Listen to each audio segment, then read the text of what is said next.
Varmt välkomna till Arkitekturdagarna i Malmö. Vi sänder live från en studio på Form Design Center och vi har nu 2 heldagar, 4 halvdagar med lite olika fördjupningar och ett fullmatat program på temat arkitektur att se fram emot.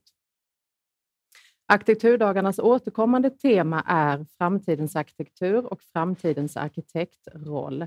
Och vi diskuterar från olika perspektiv för att få en bredd i samtalet. Jag som är moderator och initiativtagare till Arkitekturdagarna heter Gunilla Kronvall. Och jag vill särskilt idag tacka årets huvudsponsor Mur- och putsföretagen som stöttar Arkitekturdagarna för andra året i rad. For our English-speaking audience, welcome to the Swedish Arkitekturdagarna. The talks today are in English. However, some introductions and conversations between Swedish guests will be in Swedish. In a few minutes, I will introduce the first speaker of the day in English, so bear with us. Arkitekturdagarna arrangeras av det som kallas Sveriges arkitekter på Form Design Center. Och nu har jag med mig här i studion Tobias Olsson, förbundsdirektör på Sveriges arkitekter, och Dorte Boysen, vd på Form Design Center. Välkomna. Tack.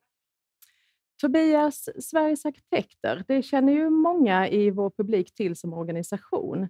Men vill du berätta lite mer? Jag är inte säker på att alla känner till riktigt hur Sveriges arkitekter arbetar. Och kanske framförallt, vad är fokus just nu? Nej, men jättekul att vara här. Jättekul att Arkitekturdagarna är igång igen. Jag älskar den här eftersommaren-traditionen som det har blivit nu. Och Sveriges arkitekter, ja, men vi sysslar ju med en rad olika frågor. Ett sånt här sorts event är en av de sakerna som vi gör. Men vi är ju en organisation för dig som är arkitekt, landskapsarkitekt, inredningsarkitekt eller planeringsarkitekt. Och vi finns där för dig vare sig du är anställd eller chef eller driver eget eller är student eller är arbetssökande och jobbar med allt från fackliga frågor, och just nu är det ju ganska mycket fokus på LAS eller lagen om anställningsskydd och den omgörelse på svensk arbetsmarknad som håller på. Men vi jobbar också mycket med kompetensutveckling, med grundutbildningsfrågor, med tävlingar, vi ger ut tidningar och böcker, och inte minst lobbying och opinion. Och det som är i fokus där, det skulle jag säga är ju LOU är alltid i fokus på ett sätt, och annan lagstiftning, men även klimat- och hållbarhetsarbetet och framförallt liksom omställningen som också den här dagen kommer att handla mycket om. Hur ser det lobbyarbetet och politiska arbetet ut? Ja, men det sker på massa olika nivåer.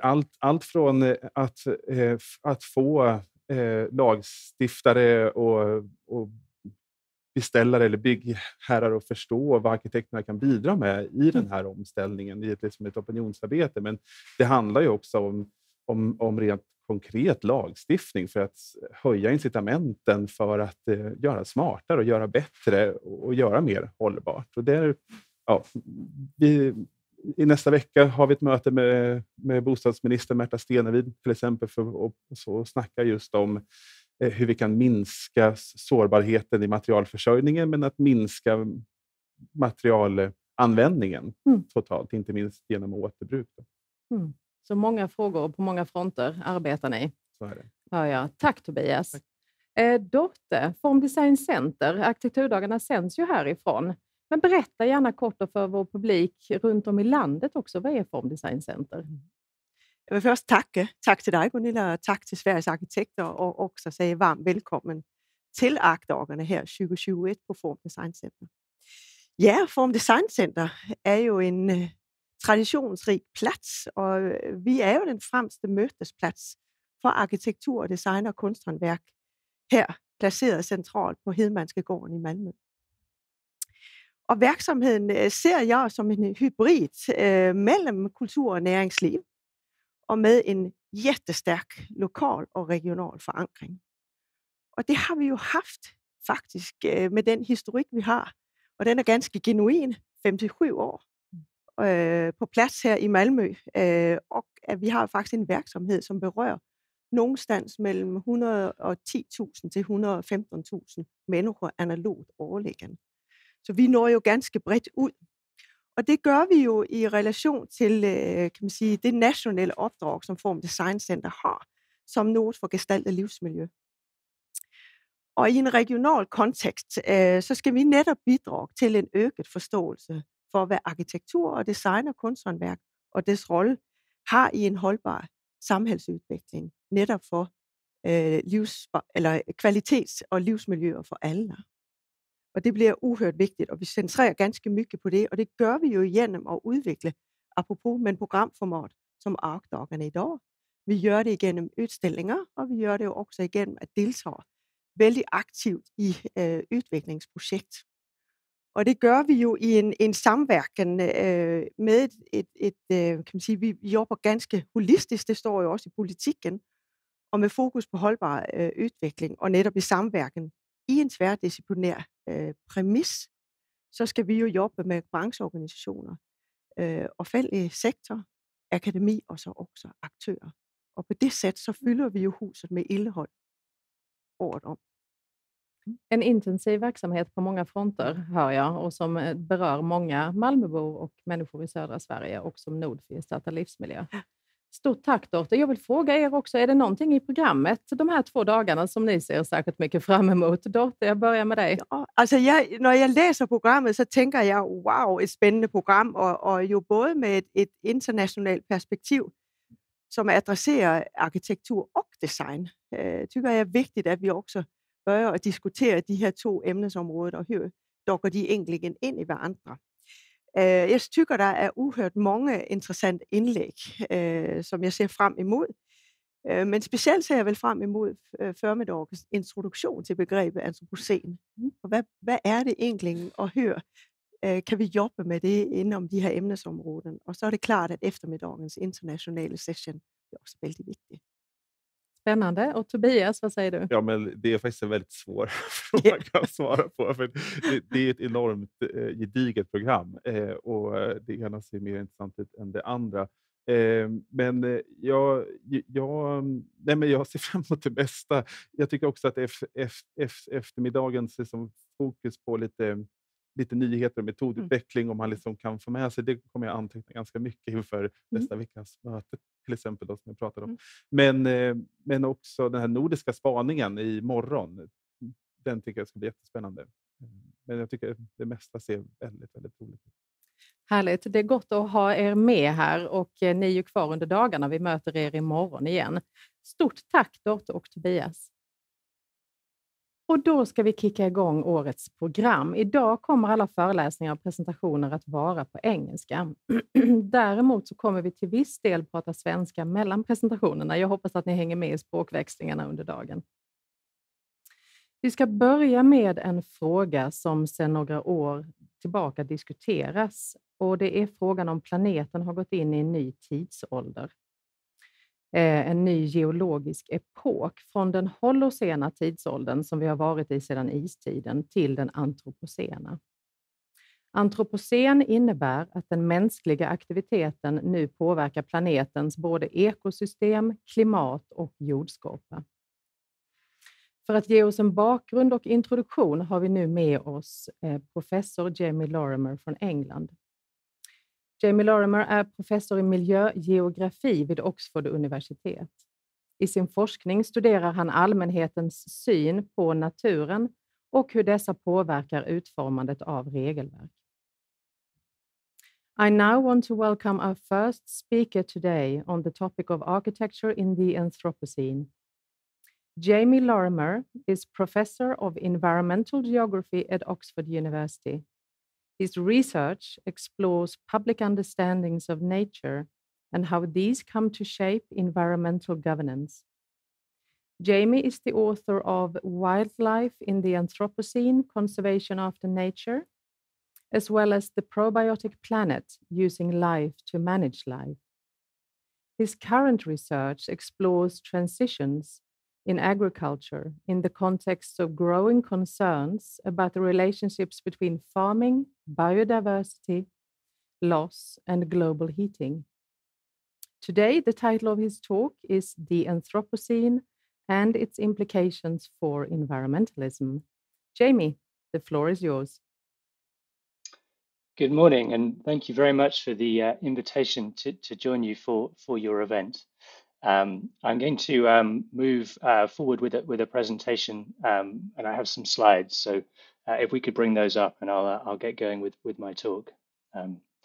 So really, what I wanted to do today is just to provide you with an introduction to the concept of the Anthropocene, and then to reflect a little bit upon how it's been picked up in a range of different social and cultural milieu, and has come to shape contemporary environmentalism.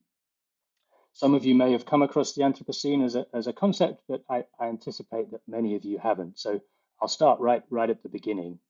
And the story here really starts with the atmospheric chemist Paul Crutzen, a very famous, very distinguished scientist who unfortunately died this year.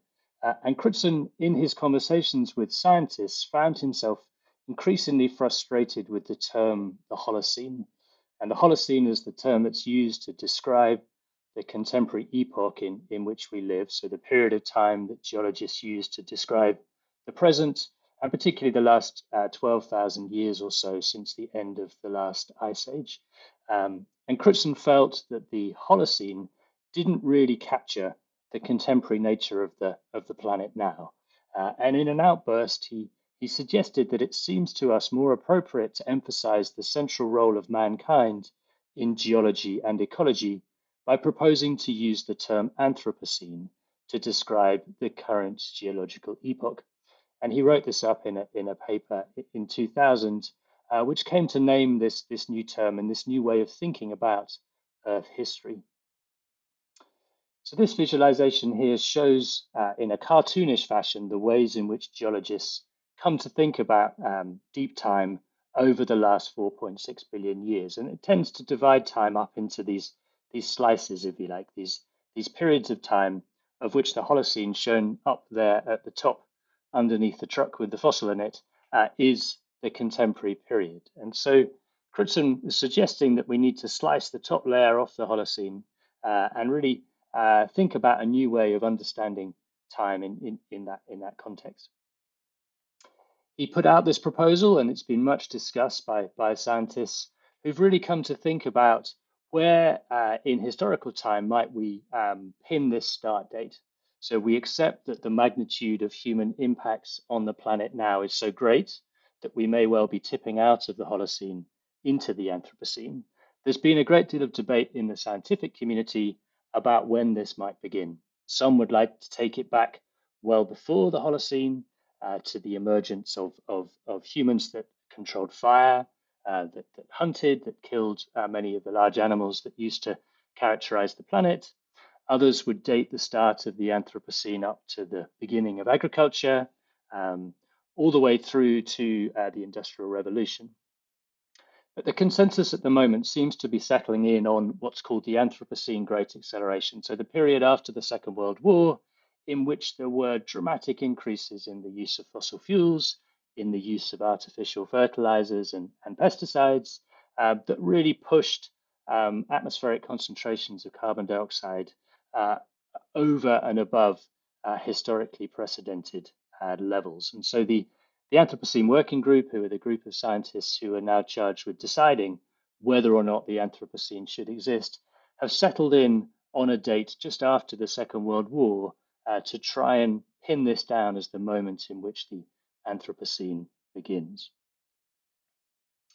And one of the key elements to this idea of the Anthropocene is to start to think of the planet as a fragile and bounded unit, let's say, and particularly to think about the planet as marked by a series of boundaries or thresholds that shouldn't be exceeded. And in exceeding those boundaries or thresholds, the planet will tip from the conditions of the Holocene that led to the emergence of human civilization into this new and dangerous condition of the Anthropocene. And so these planetary boundaries are sketched out here on this diagram from Johan Jockström and his colleagues. And the ones in red shows the ones that have been exceeded or we're getting close to exceeding. So the top one, climate change, we're moving close towards a threshold that would understandably tip us across the planetary boundary. Biodiversity loss shown there, bottom left, we've already exceeded what is understood to be sustainable in terms of the loss of species. So we get this new understanding of the planet emerging as one marked by boundaries and thresholds, and alongside that, an understanding of a planet that's marked by particular tipping points or cascades. So you hear a lot about this in the news at the moment, a sense that the planet would be marked by feedback effects. So one particular change, for example, the melting of the Greenland ice sheet, could have ramifications through the global system that could lead to runaway climate change, that could lead to the acceleration of these processes of tipping out of the Holocene into the Anthropocene. So the planet emerges here as a nested system of systems that can be subject to interventions that will ramify across different parts of the world. So the melting of the permafrost in Siberia, for example, can have all sorts of consequences on weather systems in other parts of the world. So we're increasingly encouraged to think of the world as this system that is very susceptible to relatively small changes that can set off processes elsewhere. And this has understandably led to a great deal of alarm amongst scientists and then amongst the policymakers who are charged with adhering to the advice offered by scientists, and particularly to try and attend to the contemporary moment in which the future of the Earth system is very much held to be in jeopardy, at stake. This diagram here from Will Steffen usefully captures this idea of the point that we're at the moment.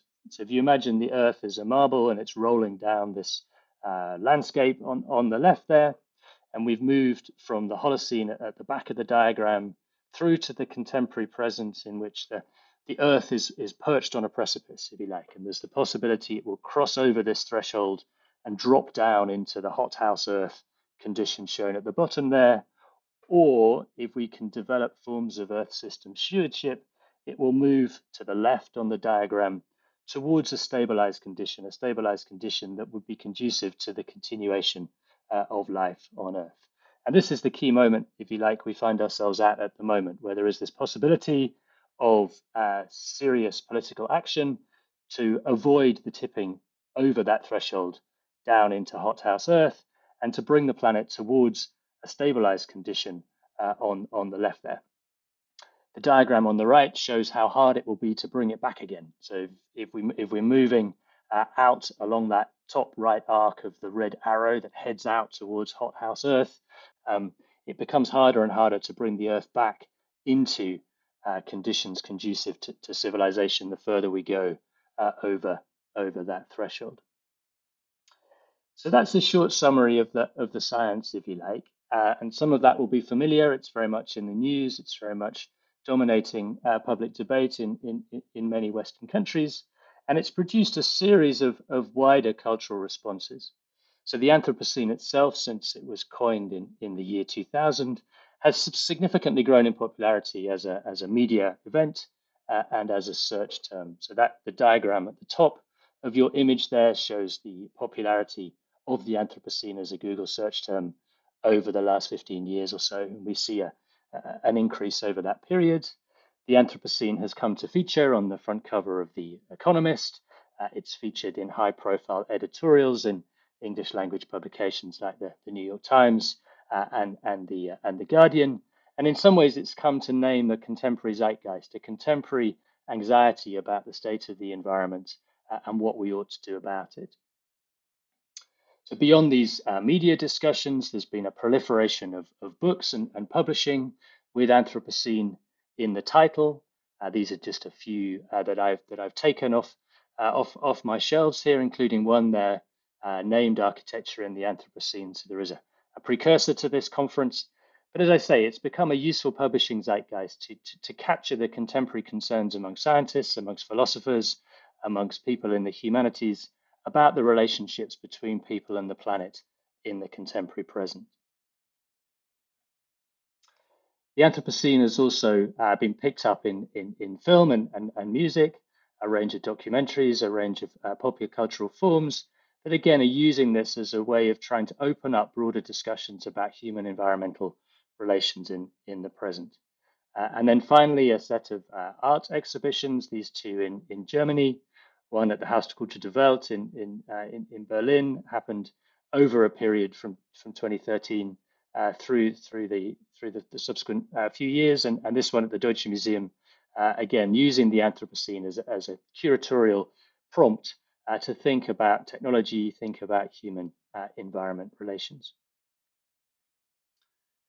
And at the heart of this thinking around the Anthropocene are some quite profound challenges to contemporary Western thought. So quite profound challenges in particular to how we think about the relationships between nature and society, how we think about the place of people in the world. And a great deal of Western environmentalism has often been based on the idea that we can save nature by drawing lines about it and setting it aside, conserving it in national parks, conserving it in nature reserves, conserving it in places that should be held timeless and untouched. That idea is really brought into perspective. It's really challenged by the diagnosis of the Anthropocene. So as Bill McKibben, the popular American science writer, argues, the diagnosis of the Anthropocene really brings to the end an idea of nature which is defined by virtue of it being untouched by human hands.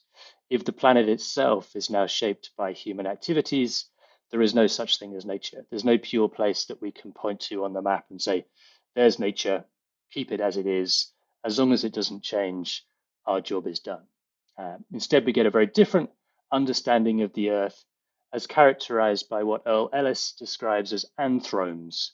So a typology of types of natural habitat that are characterized by different degrees of human impact. So there isn't a simple nature society binary. Instead, for Earl Ellis and other scientists who work on biodiversity and biodiversity conservation, we need to think about this complicated continuum between wild lands and used lands, where used lands are marked by urban spaces, by agricultural sites, by a growing amount of non-native species, in contrast to wilder lands, which are still marked by different climates, different combinations of species, but perhaps have greater degrees of ecological resilience and flourishing. And one of the radical proposals of this is that we can find fragments of valuable land in amongst the used land in cities, in agricultural spaces, rather than just prioritizing the wild places, the places that are untouched by human hands. So there are some profound consequences of the diagnosis of the Anthropocene for how we think about nature. There are also some profound consequences in the diagnosis of the Anthropocene for how we think about human responsibility. So in this influential paper by two political scientists, Andreas Malm and Alf Homburg, they took issue with the label the Anthropocene. They said the Anthropocene isn't the best label to describe the contemporary present because it tends to assume that everybody is responsible for this set of contemporary problems. The anthropos, if you like, the species, is responsible. And instead, they suggest that we need to think much more carefully about historical responsibility in terms of the levels of greenhouse gas emissions. We need to think about uneven patterns of ability to cope with the consequences of climate change and other effects. And we need to think about the unequal benefits of the contemporary way in which the environment is used at the moment. So just to give one graph here to illustrate this, so this is a graph that shows carbon dioxide emissions per capita.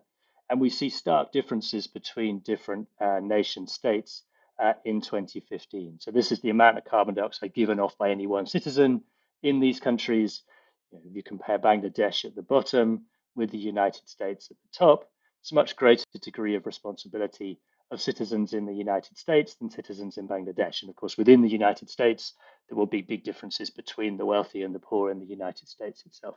So people beginning to question the use of the label the Anthropocene, suggesting that it perhaps masks important historical differences between environmental damage, but also marks contemporary differences in terms of causation, in terms of responsibility. And they've come to suggest a range of other labels that might describe the present. Some, for example, would want to say we live in the Capitalocene, that it's capitalism that has driven the contemporary juncture, let's say. Okay, so alongside concerns about the relationship between humans and the natural world, a set of conceptual, political, theoretical concerns about what the Anthropocene tells us about social justice, about historical justice, about colonialism, about the relationships that we have with each other, which are mediated by contemporary environmental problems.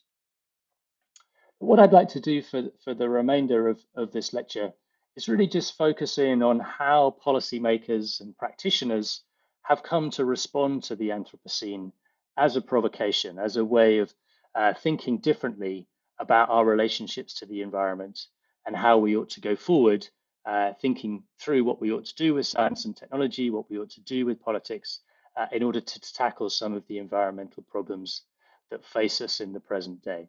And here I have a typology of responses. It's very broad brush and it masks a great deal of difference, but it's useful to begin to sketch out some of the different ways in which we might think about what architects and others might do in the face of the Anthropocene. So the first set of responses, if we would grant that they were responses at all, are denial. And denial of the science, denial of the problem, denial that this is happening or that there is anything much that human society can do about it.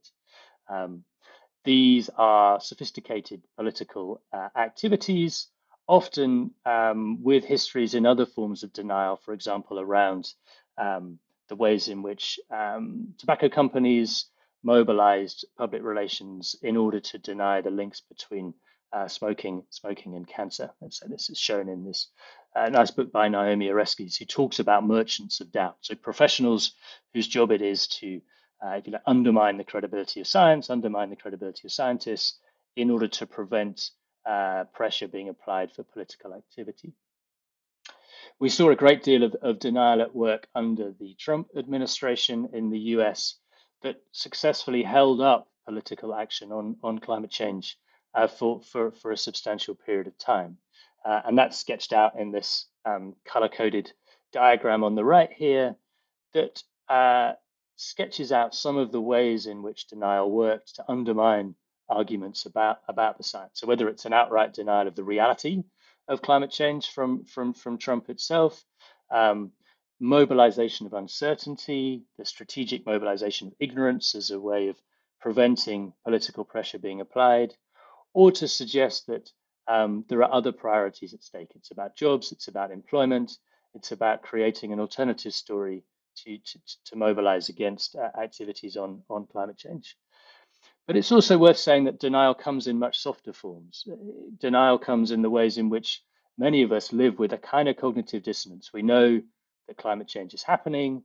We know that there are very dark futures on the horizon, but we internalize that. We find ways of living with that. We feel that we are unable to act. We're unable to change the status quo. We're caught within lifestyles or forms of employment, forms of infrastructure that make it very hard to act in that way. But we need to recognize denial as one very powerful and prevalent response to the scientific stories that we're told on an everyday basis. So that would be the first mode. The second mode, in some ways, a kind of extreme mode that goes in the other direction, is what we might describe as catastrophism. So the ways in which the diagnosis of the Anthropocene has prompted a cultural response deeply concerned about the coming end of civilization, how everything can collapse, and how this has prompted social theorists and others to begin to imagine post-apocalyptic models of society in which society has to rebuild in the aftermath of often a very dramatic and sudden collapse in civilization. Sometimes that involves a retreat to an imagined past, a kind of primitivism, a paleo model in which we are living in very much pre-modern society. Other forms of this are anticipated for us by the proliferation of science fiction. So there is a very rich new genre of science fiction, climate fiction it's called, that helps us imagine some of the ways in which the world might end, if you like. From Cormac McCarthy's Road, very high profile North American writer that was made into a very dark Hollywood film, imagines a sort of post-climate apocalyptic scenario. John Lanchester is a British writer, imagines the UK after sea level rise, in which a huge wall has been built around the country. And the question there is all about immigration and the movement of people in and out of the country. Margaret Atwood, Canadian writer, talks a lot about the consequences of genetic modification and genetic engineering in a world that's been marked by collapse and catastrophe. So unlike denialism, this model very much engages with thinking about the Anthropocene, but thinking about the Anthropocene as a radical break, as a radical juncture that can go in a number of different directions, from very dark, Mad Max-esque kind of catastrophe in which civilization comes to an end, to some forms of climate fiction which are quite optimistic about the possibilities of reimagining society, reimagining civilization in the aftermath of the disaster that is coming to us in the future. So that would be the second model. A third model comes from within science and engineering, particularly from within a form of science engineering that is very optimistic about the possibilities of contemporary science, contemporary technology, contemporary government to rise to the challenge of the Anthropocene and to deliver what a group of thinkers from California, the Ecomodernist movement, describe as a good Anthropocene. So the idea sketched out here in the Ecomodernist manifesto is that in some ways humans can finally achieve their enlightenment destiny as the God species. In Mark Linus's terms, Mark Linus is a popular nature writer in the UK, popular science writer, that wants to double down on the possibilities of science and technology to save us from ourselves. So they would take issue with catastrophism, the negativity of much contemporary environmentalism, and say we just need one final leap, one great leap forward to harness the powers of science and technology to lift us out of the contemporary present and to save us from ourselves. And we could describe that as a very techno-optimist model that doesn't see any profound challenges in the diagnosis of the Anthropocene to the status quo model. And then the fourth dimension of my typology, actually just to give some illustrations of that techno-optimism in practice, we see this increasingly through discussions, for example, about geoengineering. So the possibility that we could engineer the planetary system in order to stay within planetary boundaries. So geoengineering comes in different forms, either to try and minimize the amounts of energy coming into the atmosphere from the sun, to store more carbon in the Earth system through tree planting, through various ways of drawing down carbon from the atmosphere through capture and storage techniques, through fertilizing the ocean to sink more carbon in the ocean, or by changing the reflectivity of the planet itself to try and reflect more energy back into the atmosphere. So lots of proposals, lots of experiments that are being designed and imagined, but all of which are based, if you like, on this idea of the humans as the God species, this idea that we have within our power the ability to manage the planet as a system. A slightly softer version of this comes in the form of what are called nature-based solutions. So nature-based solutions you might have heard of are, if you like, a slightly greener, slightly more environmentally sensitive model of geoengineering, which are based on restoring ecological systems in ways that would both help biodiversity, but also would help to tackle climate change, tackle increasing concentrations of carbon dioxide in the atmosphere. Certainly in the UK and in many parts of the world, there is this great emphasis now on tree planting, the idea that we could plant a huge increased number of trees in order to draw carbon dioxide down out of the atmosphere, create new habitats for wildlife, alongside managing peat and managing soils as a way of rebalancing concentrations of carbon in the atmosphere by sinking it back into the soils. So some of these are very local, very small scale, very practical measures to try and tackle carbon dioxide concentrations in the atmosphere that sit alongside some of these much grander schemes for geoengineering that was shown in the previous diagram. But what often drops out of those techno-optimistic models is a reflection on some of the politics around the Anthropocene. So if we circle back to the critique of the Anthropocene coming from political scientists, that it doesn't recognize historical responsibilities for causing environmental damage, it doesn't recognize contemporary inequalities in terms of exposure to environmental harm and contemporary exposure to the unequal benefits of environmental damage. Another approach is much more politically engaged, much more transformative, that sees adaptation to climate change, that sees the challenge of tackling the Anthropocene as a necessary political moment, as a moment in which we need to think seriously about capitalism, we need to think seriously about global inequality, we need to think seriously about social justice, and think about how we could tackle both the environmental problems and the social problems together.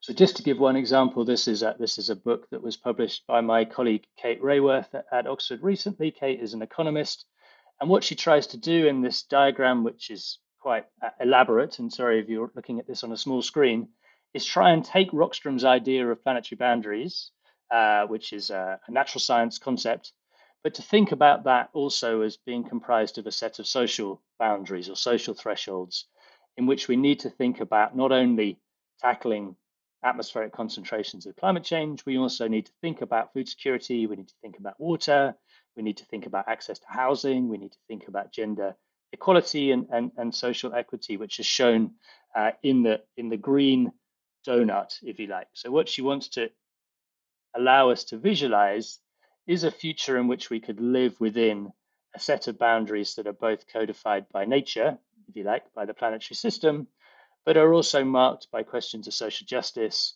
that would not be exceeded or that we wouldn't drop below in different ways. It's a complicated model, but it's certainly one worth looking up if you're interested in how the Anthropocene might enable a more transformative vision of politics rather than the continuation of the status quo, which we get from some forms of more techno-optimist models. Okay, and really just to conclude at that point, what I've suggested in this talk is the Anthropocene is a very significant scientific moment. It's a very significant moment in terms of how Earth system science understands the planet as a system marked by thresholds and tipping points, in which there is a great alarm that's been raised about the possibility of moving out of the Holocene, the contemporary epoch in which human civilization emerged, and tipping into the Anthropocene, in which the Anthropocene will be a much less pleasant, much less hospitable set of planetary conditions for human survival. This diagnosis of the Anthropocene has created a term that's traveled widely and that has come to name a wider cultural zeitgeist, a wider cultural structure of feeling in society, based on a deep anxiety that many people around the world have about the relationships between ourselves and the planet, a pervasive ecological anxiety, if you like, that many of us feel. The Anthropocene has come to name that term and has been taken in different ways by different thinkers, different practitioners. It calls into question some profound ideas in Western thought about the relationship between people and nature. And it's also been a provocation for political theorists to think about responsibility, to think about social justice, to push back against a more technologically optimistic model that would say we just need more of the same to save us from ourselves, to think about how tackling environmental problems could also enable new ways of thinking about social relations, new ways of thinking about the economy, new ways of thinking about social justice. And I think I will stop there. Thank you very much for your time, and I wish you all the best for this great workshop. There is a lot to discuss there, Jamie, from your talk, and I want to start by asking the Anthropocene hypothesis that you talk about. Could you tell us a little bit more about how is this different from earlier models of environmentalism?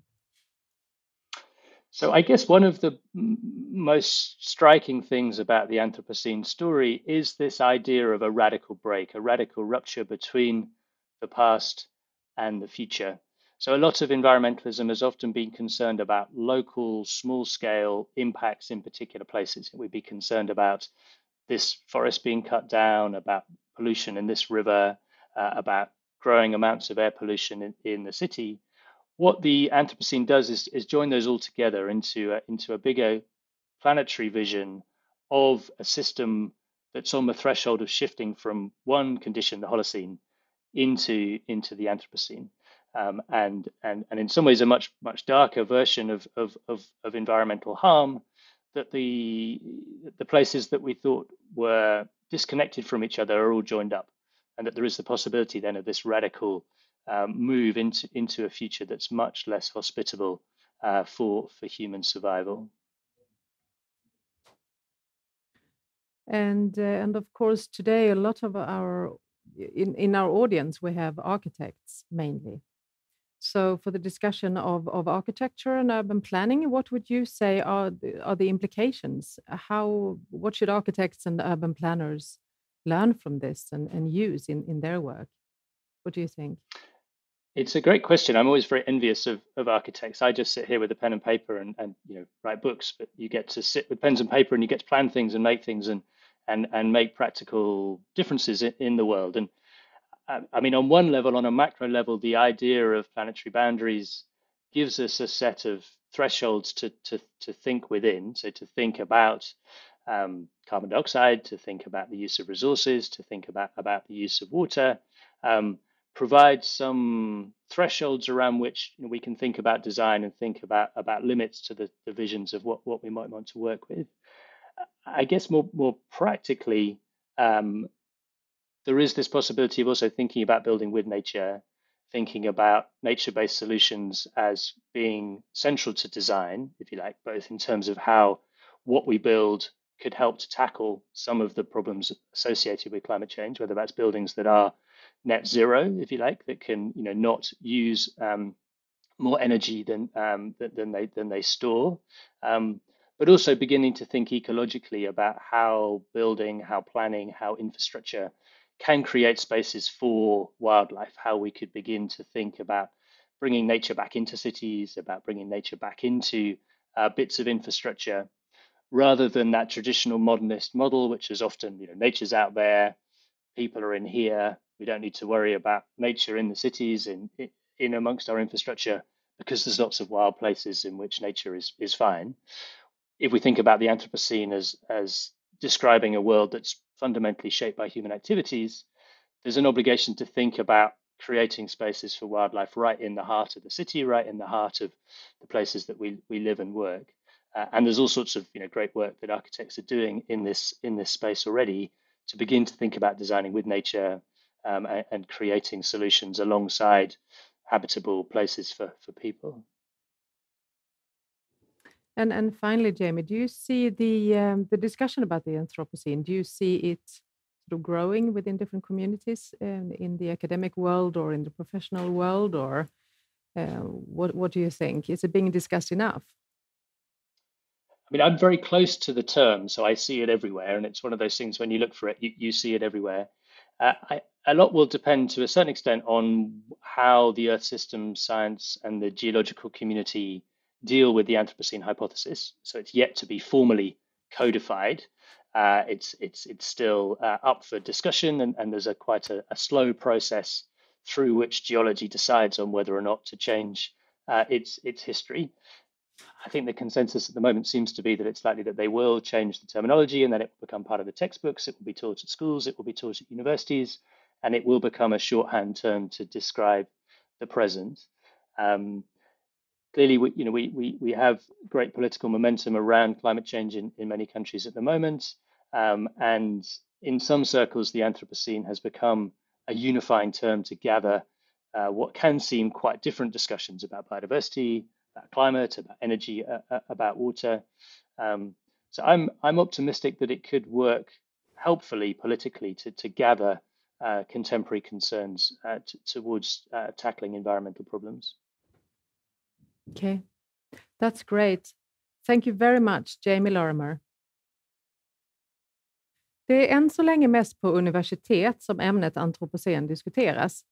I Sverige har Blekinge Tekniska högskola, som bland annat utbildar fysiska planerare, nyligen börjat intressera sig för diskussionen om antropocen. Peterschlitten är professor i fysisk planering med miljövetenskaplig inriktning på BTH och kommer nu den närmaste dryga timmen tillsammans med inbjudna gäster prata på temat A World of Limits. The topic of the Anthropocene is being discussed internationally, perhaps mostly in academic environments. This next hour, bit more than an hour, will be led by Peterschlitten, who is Professor of Environmental Spatial Planning at Blekinge Technical University here in Sweden. Peter will make further introductions and also present his guests and experts who are here with him today. And with that, Peter, I hand over to you. Thank you for inviting me here. What will Anthropocene entail? I would argue that the Anthropocene is going to actually be characterized as a world where we are facing limits of various kinds. And the future has always been different, but the future in many respects will be very different in the coming years. In the sense that a lot of things that we've seen or regarded as constant will actually change. And the climate has been quasi-constant with a lot of variability, of course. And we're all realizing that climate change is here and it's ongoing. And as climate changes, we will be faced, and we've seen it this summer, with new challenges. And the challenges are partly an effect of how we actually do planning and building. Because planning and building, they are evolutionary practices. I mean, we are doing the things we are doing because it has worked in the past. And as the climate future will be drastically different in some respects, what we are having, the building stocks and the planning practices we are working with, will actually be less fit for the coming future. However, it is not only a matter of changing climates. The Anthropocene entails that we are actually facing a number of different limits, and we are unused as a society and as individuals actually to think in terms of limits. And this will be with regard to resource availability, natural resources, and it will also be with regard to sinks. The whole discussion about greenhouse gases is actually a discussion about the inability to pollute the atmosphere without limits. Similarly, we are running in some cases out of land. We are facing increased resource constraints. And the interesting thing is that this sustainability transition that we are facing will actually require a lot of increased resource use with regard to, in some cases, some fairly rare and limited metals and stuff. So we will be moving towards a more circular world, and we must improve circularity. So if we actually uses a lot of resources, we need in the future actually to be able to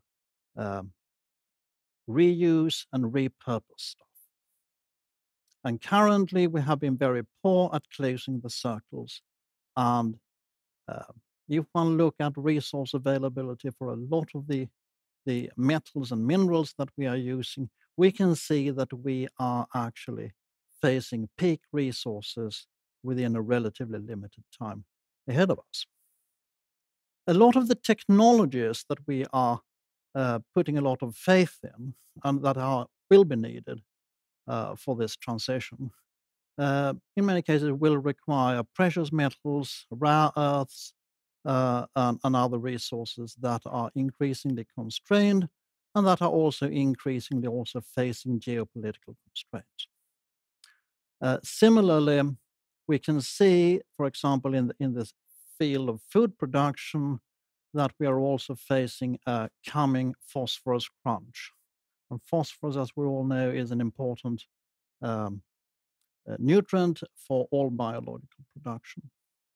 So this whole situation of actually using resources more efficiently will be what characterizes the future.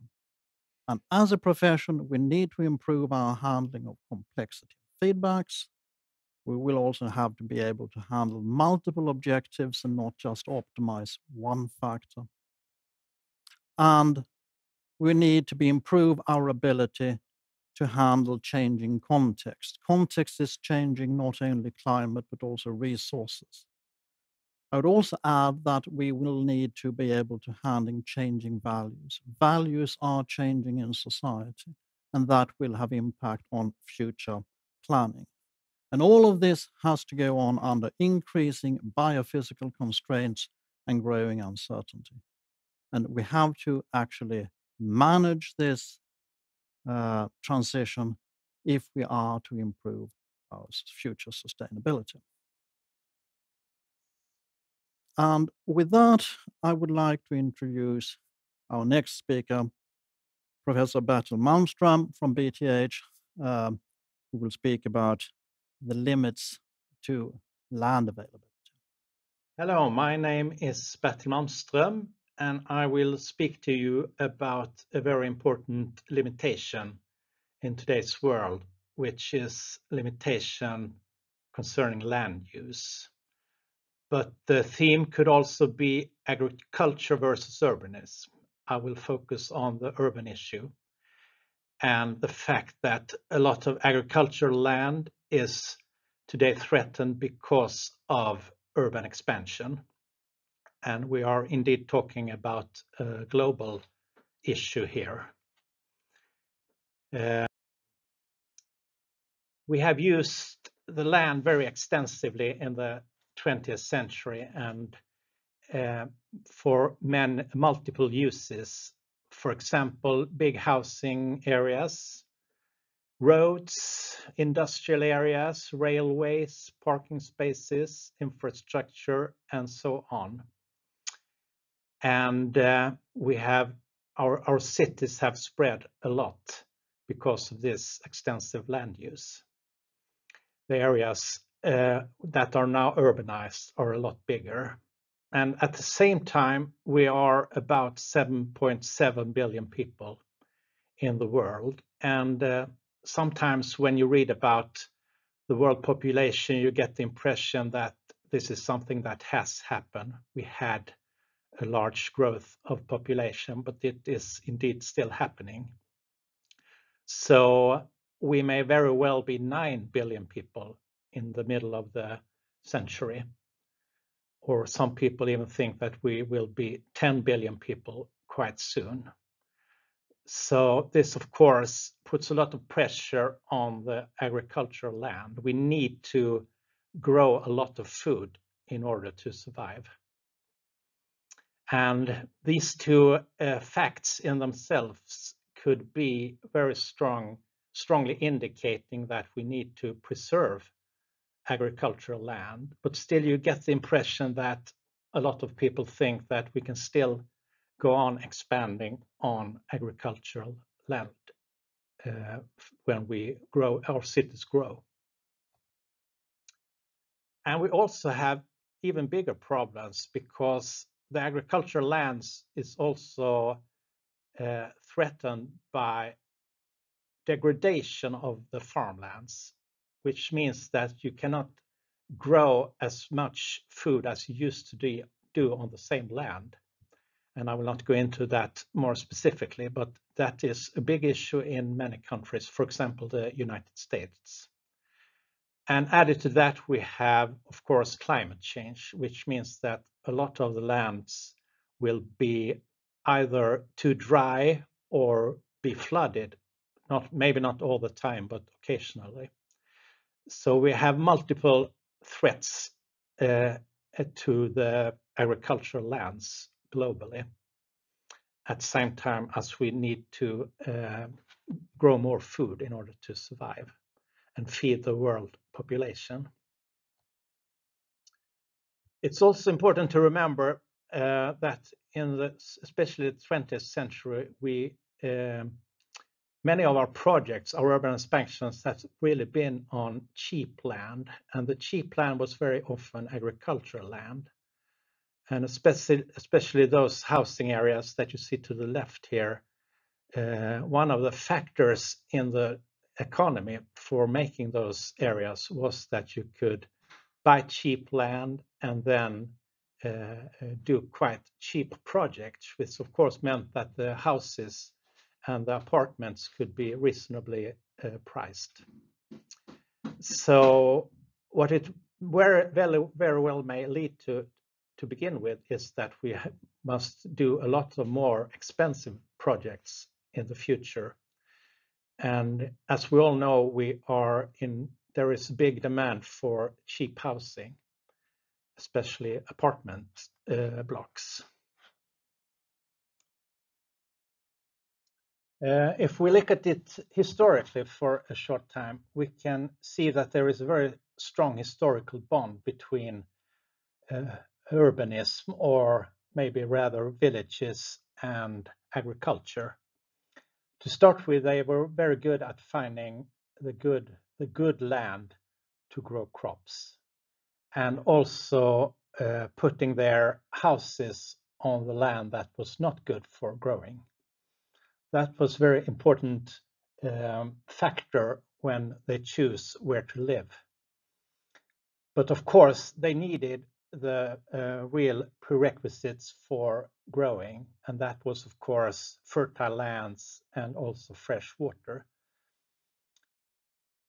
And for example, in the medieval times, there was a very strong connection between agriculture and settlements, and people were living in a kind of circular economy with local food production and local food markets. And as you see on the picture to the left, which is Warwick in England, you can see that the entire village was built upon this relation between the urban side and the landscape where you were growing things. An idea that was also put to new ways in the garden city, which I will come to a little later.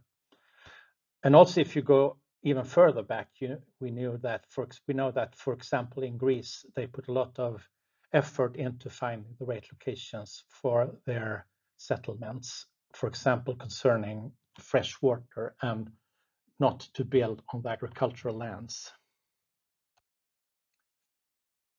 So there is an historical bond and a pattern that is not used anymore, especially not in the rich world. So what can we do about it? How can we solve these problems with the divide between agriculture and urbanism, but also the fact that we are using too good land to build on? Well, one thing that is very often mentioned today, which is a la mode, you could say, is of course to make the cities themselves a lot denser. More high-rise buildings, more dense blocks, and so on. And this is very often seen as some kind of ideal for urban planning in our days. And I think there are big possibilities really to do densification, but the risk is that we are also creating lots of new problems, such as too hard and unfriendly environments, and also heat islands, for example, which we will also talk more about later today. So the risk is as we solve one problem, we create other problems. That is maybe more difficult to solve really, because heat islands, for example, in a warmer climate could be very, very difficult to handle. Another way of thinking is what has also been thought of for at least the two last decades, and that is commuting, and to even commute more than we do today. And we have already built a lot of this infrastructure, especially in the more urbanized areas in the world. And this means that we are not living in cities, maybe just working there normally. And this is, for example, has been discussed a lot in Skåne. Region Skåne has used this as a strategy for the regional development. And then you have to think about more populated, dense areas in relation to less populated and dense areas, and that you have to have very efficient traveling possibilities to come between these different parts of the country. And of course, Skåne is very well adapted for this already. And this is, of course, because we have this huge problem in Skåne with very good agricultural land that has been expanded on, which the map down to the right from Region Skåne is showing. And this is some of the best agricultural land in Europe, really, and the world. So it's a quite tragic development. And this could, of course, be a big problem if we keep on doing this. And if we do, as I have proposed, to really preserve the agricultural lands instead, and to say that they are dedicated for agricultural use, then this would mean that other parts will really have to expand. So if, for example, Malmö, Lund, and Helsingborg, the three biggest cities in Skåne, all located to the west in Skåne, cannot really expand anymore, then other today small communities must expand. And that's, of course, quite revolutionizing in the history of this part of Sweden. I mean, could places like Eslöv and Höör be quite big cities in the future, as actually proposed by some of my students last year in a project? We maybe have to think these kind of new thoughts about how our region is developed. And this is not just, I take Skåne now as an example since we are here, but this is really something that could be discussed globally, that you could think this way more than we do today. We also have historical patterns that we could go back and study. We have the very famous concept, the Garden City by Ebenezer Howard, which had a quite advanced thinking about the relation between town and country. He also discussed the term town country as something in between town and countryside. And of course, we can also think about models to do these changes. A third possibility, which is quite debated a lot today, and which is interesting, I think, is what you call agricultural urbanism. You could call that a movement that tries to find different smart ways to establish smaller farming ventures using possibilities inside the cities. For example, growing on roofs or parking spaces. And also, it's very often discussed different kind of vertical systems for growing food. And of course, this is a possibility. And you must add that there could be big social benefits also from such ideas or such projects. And for example, in New York, I know that there is some urban gardens that are very well used, and a kind of melting pots for different people, and giving these people an opportunity to come out and to do positive things together with other people. So there are also social side of this that's very interesting. So these are two words you can use, or two expressions, agricultural urbanism and urban gardening, if you want to study this more. But having said that, there is still, of course, the smartest thing is maybe not to be so smart, but to really try to preserve the really fertile agricultural land for agriculture. And it's probably something we need to do, and to educate people also about these issues more than we have done in the years before. And not only planners and architects, but also real estate developers, contractors, and so on, and people that are working in authorities, to really know how important agricultural land is, and that we should go really far to try to avoid building on that land, and instead densify or create regional patterns for commuting and so on. And that this should be really a guiding star for the planning in the future, to think about that and to have a kind of knowledge about these issues. On the other hand, you could very well say also that modern city planning has created thousands of possibilities really for a greener land use. So you don't have to do either or maybe, but you could have different kind of combinations of preservation, maintaining agricultural land on one hand, and also reusing, restructuring cities for both to become greener and to have the social advantages I was discussing, and to actually grow food in parts of the cities.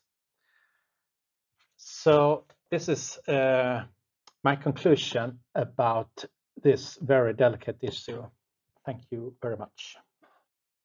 So many of these solutions for handling these sustainability challenges, and not the least climate change, will require nature-based solutions in city planning.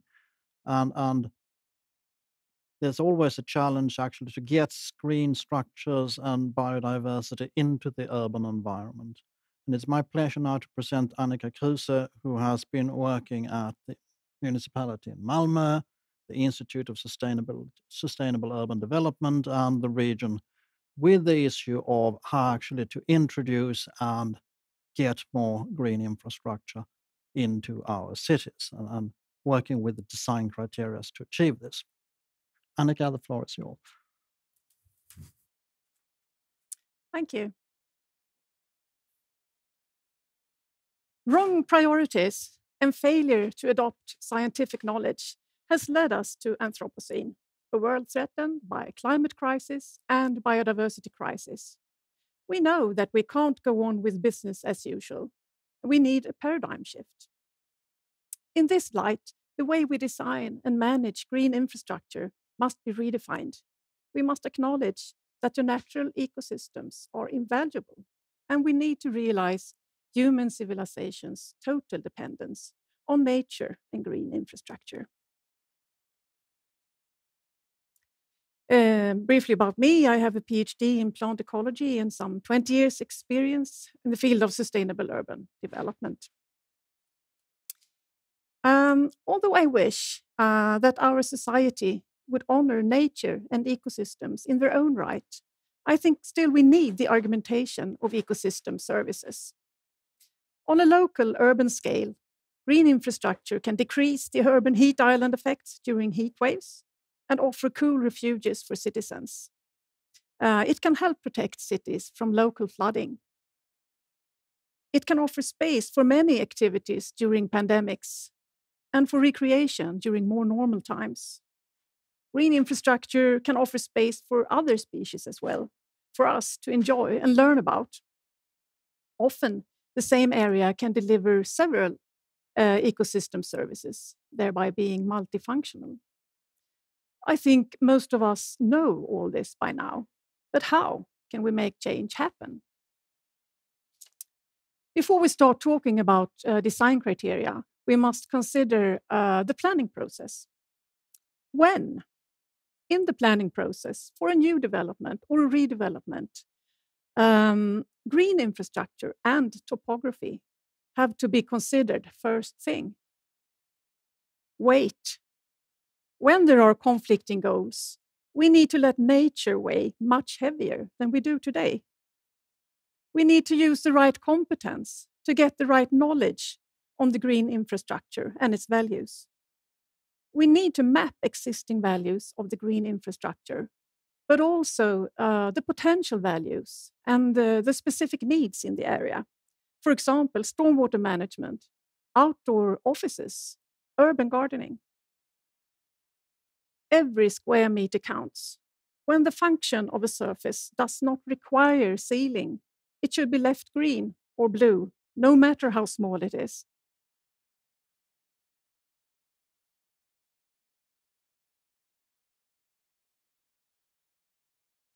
And here is an example of a simple mapping of existing values in a planning process for redevelopment of a former hospital area into a housing area. Simply by visiting the area with specialists, we mapped biodiversity, pollination, temperature regulation, recreation, health and culture, stormwater management, noise reduction. The same method could be used for mapping potentials and needs. We used categories from the Care City. There are several tools available for mapping now. For instance, Boverket has developed the tool Ester. Many of the ecosystems can be mapped by using experts, but when it comes to culture values, the users and the potential future users have to be involved in the process.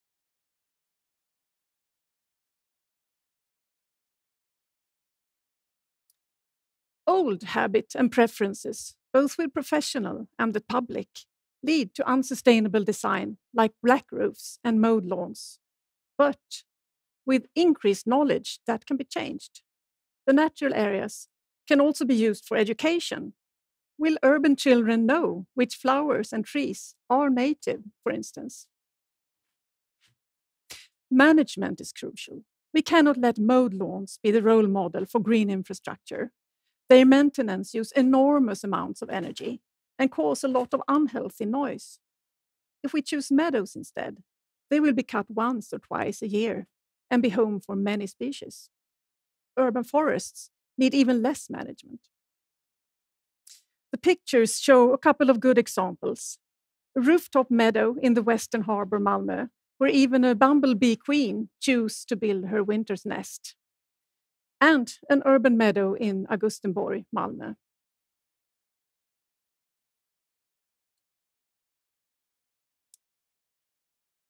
Starting point for designing green infrastructure with a high biodiversity is always the existing values, potentials, and surroundings.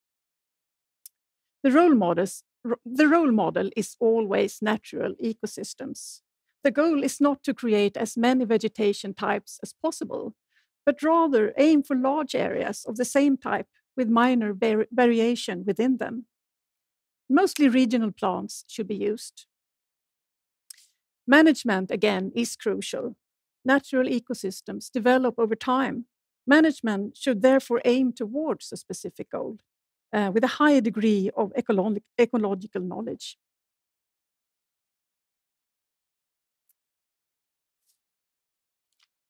Also, on smaller areas, the role model is natural ecosystems. But the smaller the scales, the harder it is to establish long-term healthy ecosystem. It takes a lot of knowledge on substrate, for instance. Substrate is soil. Plants, soil, and other conditions like light and humidity must make a perfect match. The picture shows an example of a house yard in Western Harbor, Malmö. Forest being the role model. The green roofs are biodiversity roofs, not common sedum roofs. Walls will be covered with climbing plants. There are bird boxes and bat boxes and dead wood. You can see on the picture that the green space covers the whole area and that the garbage house and the walkways have been placed within the green area, not using any unnecessary space. The green should come first, and every square meter counts. Thank you.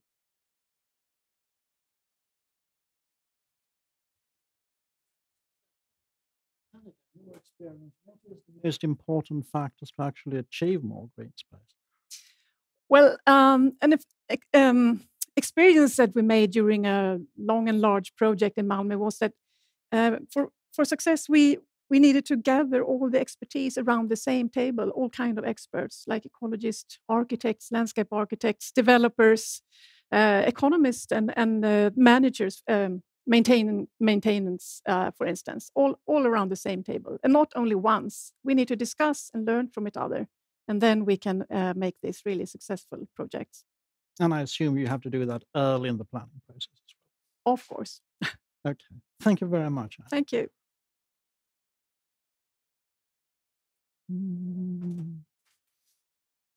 So, and now it's my pleasure to introduce Jonathan Stoltz, a researcher from the Swedish Agricultural University and landscape planning.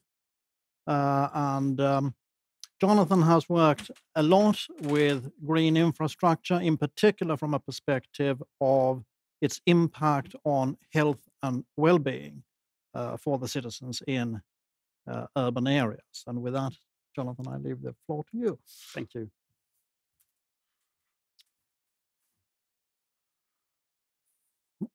So,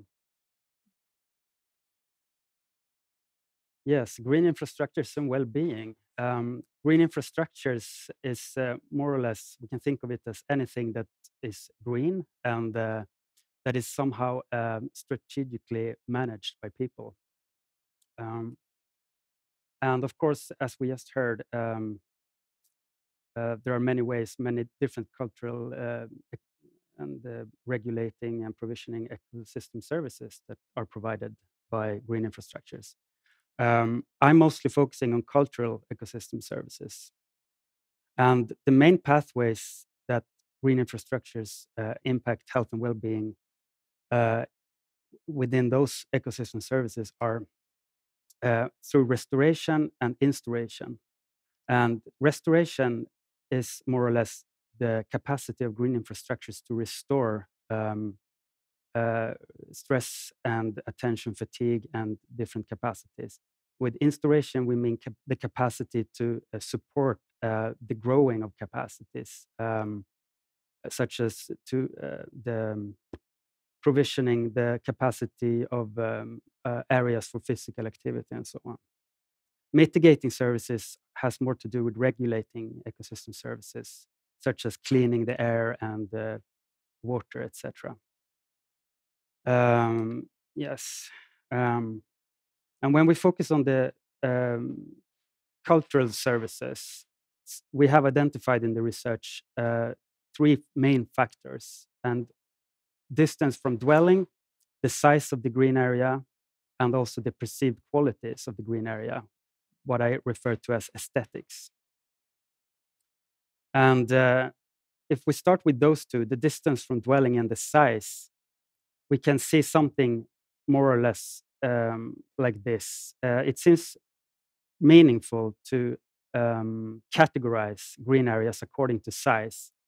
And the different sized green areas should be provided at different distances. So the larger green areas are suggested to be the recreational areas, can be 5 kilometers away from the home, and the smaller green areas should be at the maximum 300 meters, but of course it's preferably less than that. And all this has been shown to impact such health and well-being aspects, such as physical activity, which also affects heart disease and so on, stress. And there is quite a lot of support for this in the research. And if we look at the perceived qualities, which is what I've been looking most of in my research, we have developed a model based on 8 key factors. And one factor that is the capacities to support the natural quality of the green area. Opposed to this, we can see a cultural quality. So we can think of it something like this. A natural quality seems self-made, if you will, and a cultural, cultivated quality is the opposite. It's a very heavily managed green area, but both of these are equally important. We also have those 2 factors, a diverse quality, which is the capacity to support a perception of diversity in the green area.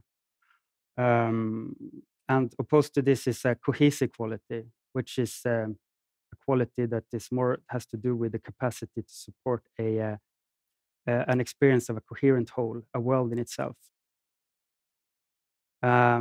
We also have a sheltered quality and an open quality that are opposed to each other. A sheltered quality provides shelter and can be supported in a smaller space.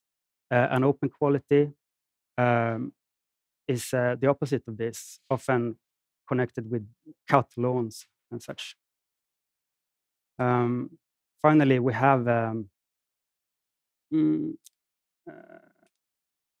serene quality that is opposed to a social quality. So we can think of the serene quality is a place void of people, with more or less no people, no disturbances, and the social quality is a place full of people and happy events and so on. And all those qualities are important. And we can think of them as different colors.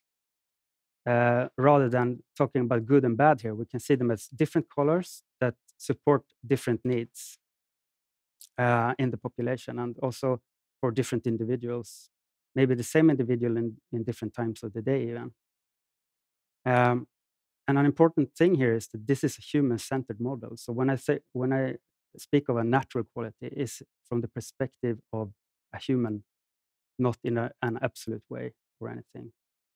And this gives us this model which supports both restorative pathways and instaurative pathways. Both restorative qualities that help you restore the stress levels and more stimulating qualities. We can see also here that we have a difference in terms of which space these qualities occupy normally. So the natural, serene, cohesive, and open qualities, they tend to demand more space, whereas the sheltered, diverse, social, and cultural qualities can be achieved more easily in denser planning strategies. And this, of course, has consequences in terms when we think of densification and so on, that you often hear that you can support high-quality green spaces in smaller areas, but for some qualities, it seems very difficult because they actually demand more space to be realized. And finally, if we try to combine, this is a work in progress where we try to combine the different distances with the different qualities. So to make analysis of the living environment, and then you can divide the distance from the dwelling in different zones, and then we could analyze the support. And this is just the hypothetical images where you can see the different qualities are supported to a different degree in different zones from the building. So this, for instance, here we can see that there is a large high natural qualities more far away from the building, and also the social qualities seems to be stronger more far away from the building here. Whereas this, for instance, is more close to the social qualities and the nature area is more far away, and this person seems to live in a forest or something. So, and this is a work in progress. So I think that's it. Thank you. Jonathan, this is very interesting results and work you have been engaged in for a long time now. Yeah. But do you have the feeling that these insights have really been passed on to the actual planners and people responsible for parks and green structures in the cities? I think that's what we're doing right now. This work that I just mentioned in the end is like a work in progress, as I said, but the interest is very big among different actors. And we will try to, what often is required is more quantified measures. And we work with qualities, perceived qualities. So it's the main difficulty is to quantify and specify how to achieve those perceived qualities through more specific measures. And then, of course, it's difficult to decide who is your end user. I mean, is it the planner or those responsible for the parks and gardens? Because in the end, of course, it is the population in the urban areas that are the final end users and beneficiaries of this type of work. True. Thank you very much. Thank you. And with that, I'd like to introduce Karin Nilsson, who is a climatologist researcher from Lund University, and who has also worked a lot as a civil servant with the Swedish Meteorological Institute in outreach towards municipalities and regions, actually to inform and pass around relevant or planning relevant climatological information, not the least with regard to climate change. So it will be very interesting to hear what you have to say now about how to handle climate change and climate extremes in cities. And I think this ties very well into the discussion of green infrastructure, and perhaps also can provide a little bit of a critical take on I would say, the current fad of uncritically assuming that densification in all situations is something beneficial. Thank you so much, and thank you. Just like Peter said, my name is Karin Nilsson, and I work at the moment at the Central Cooperation Office at Lund University with strategic collaboration, but I do have a strong background in climatology, communicating climate science to a lot of different end users. So what I want to talk to you today about is that we are facing a lot of challenges, and I hope to be able to give you some examples of implemented adaptation measures that are already in place. And I also would like to inspire you a bit. But before that, we need to see what's on the table. Well, to set the mode, how should we construct our new buildings and where? Who should build them and how should they look like? Dams, infrastructure, how can we prevent damage? And how can we adapt the already existing society to climate change? Well, I see it a little bit like this. You have heard a lot already about transformation in society. So how do we do that sustainably? And how do we do this in balance with everything else that we have in society? This is where we need all of you architects to actually help us think out of the box, to be able to create this kind of smart, functional, secure, and sustainable buildings, areas, and societies for the future. So first, I want to set the tone of what do we mean by adaptation. This is the definition that is often used. Adaptation is the process of adjustment to actual or expected climate change and its effects. It refers to the changes in processes and practices and structures. And it is there to moderate potential damage and also to benefit from the opportunities associated with climate change. So how can this be done? Well, you've already heard earlier speakers mentioning it. We need to collaborate. We need to collaborate across sectors and across professions. We need strategies and we need things on the table, such as solutions, ideas. And since I talked about that adaptation is a process, there are some nice websites that I would like you to explore further when you have the time. And here you see first the Swedish website of adaptation measures, and then the United Nations FCCC one, and also to the right you have the European Environmental Agency Climate Adapt, where you have a lot of cases and interesting things going on. But to start with some examples, I will start from a book that we gathered together in 2013. It's called the Adaptation Inspiration Book. It was a big EU project where we were 23 countries gathering 22 different implemented cases that you can actually touch and see and talk to. There was a contact person. And I will show you two of the examples from this book. We will start with a small city in Belgium called Kröbeke. And what they did was they had problems when the flooding was coming, when you have high tide together with a storm. The water came up the river and basically flooded the village. So what they did, they actually created more land around Kröbeke by doing tunnels in the inlet and then forcing this water to go out. And they created something like 150 hectares of new areas for birdland and then another 300 hectares of plains. And that was really interesting also to study how did these areas regenerate after this construction. Another small but interesting example is also the little city of Nijmegen in Netherlands. It's a very attractive city for people who want to shop from both Germany and Netherlands.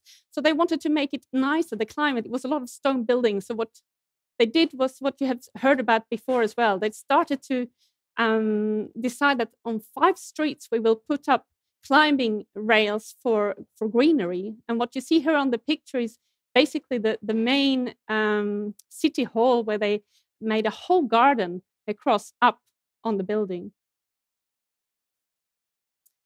But now we have talked about flooding and heat protection. And here we have another example talking about the sea level rise. It's a very interesting example of how you can work And it was early work that was done by Hamburg, this Hamburg city, Hafen city, where they already, after the wall came down in the 90s, started to think, how can we make this area more attractive to people? And what they did then was they put down that they wanted to transform it in a way so it was working both with old and new buildings and with the water, but also that the water could rise up. So the first floor is actually being able to be flooded. Do go and visit there if you have the chance. It's really nice to take a boat cruise around there. We have already heard a lot of speakers mentioning nature-based solutions. And right now, I just want to point you to a very interesting report that just came out by the European Environmental Agency this summer.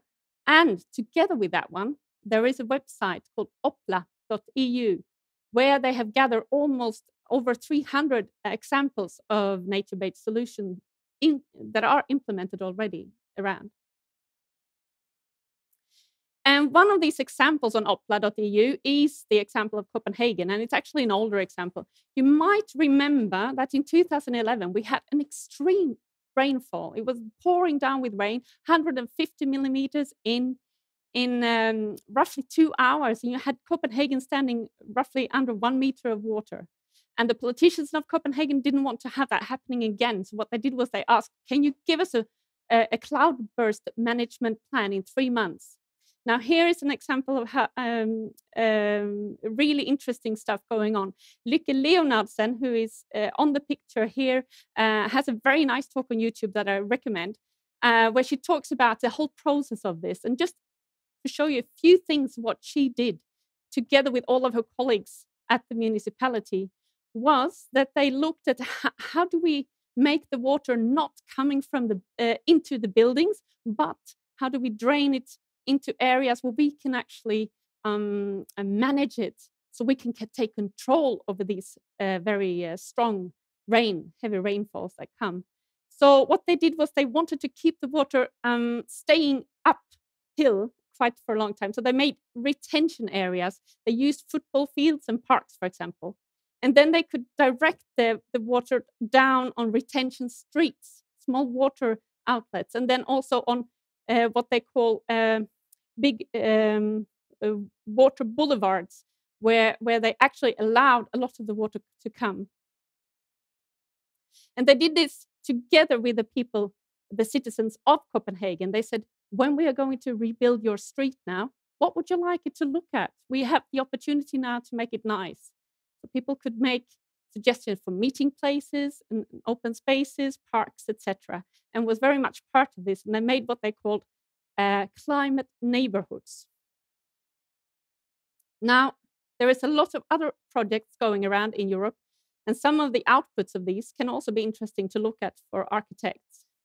Here is just one example of many of those, Climate Fit City, where they have constructed a lot of different smart solutions and services. This one, for example, has made refinement to the models that calculate how much energy a building uses. So they have actually started to use updated climatological information in there, and not just the normal climate information that is around from outside the city.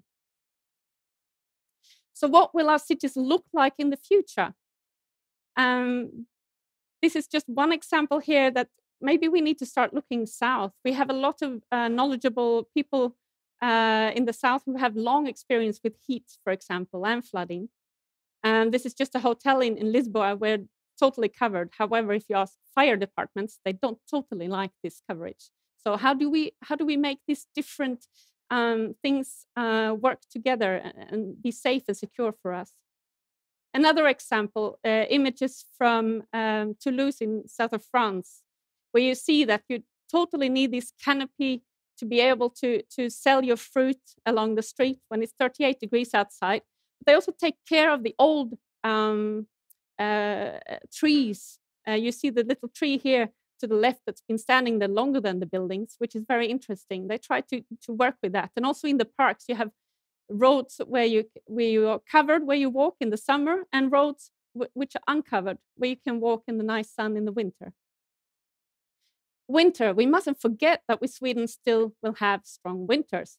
Or we will have winters where there will happen things like storms, like Gudrun that we had 2005. And we might end up with electricity failure. How do we also take height for that so we are not standing there with being without electricity for 3-4 weeks, but still have safe and secure and adapted to the climate buildings around us? And how do we make it not only work in the cities, but also in the countryside and in the open fields? Well, just to finish off, I will show you a building that I haven't seen yet. I've only seen it on TV that I find extremely interesting, having a background in wind. And that is the Marina One, Singapore, where they have actually created a building where they use the design to create a flow of wind through the building to make the climate much nicer inside for the people who come and visit, together with green, together with waterfalls.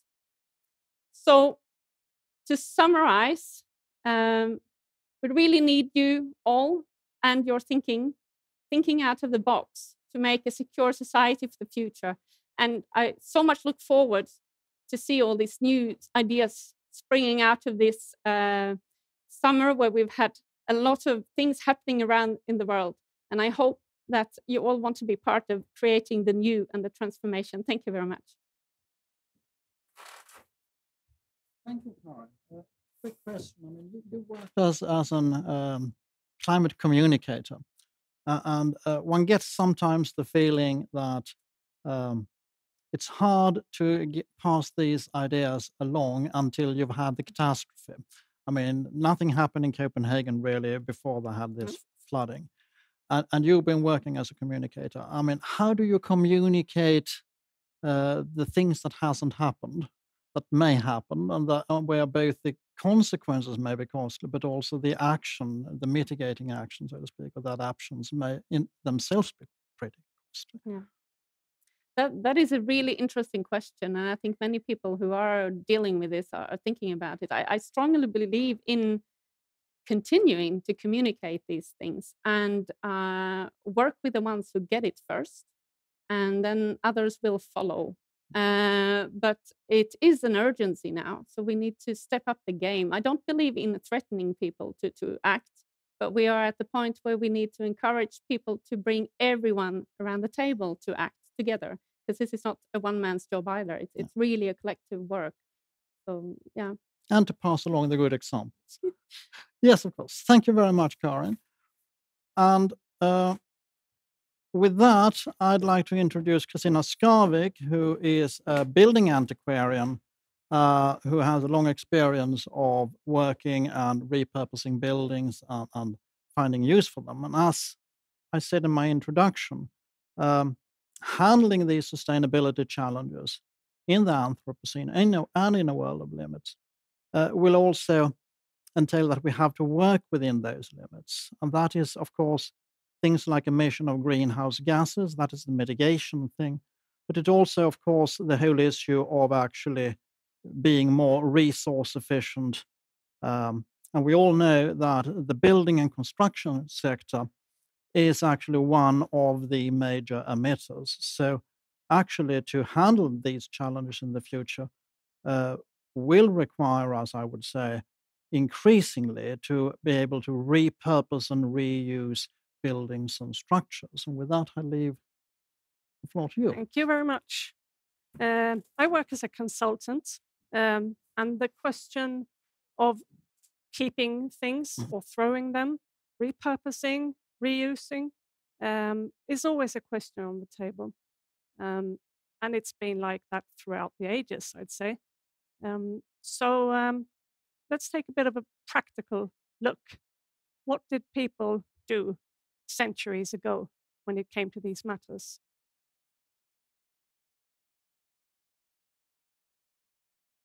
Did it change the picture? No.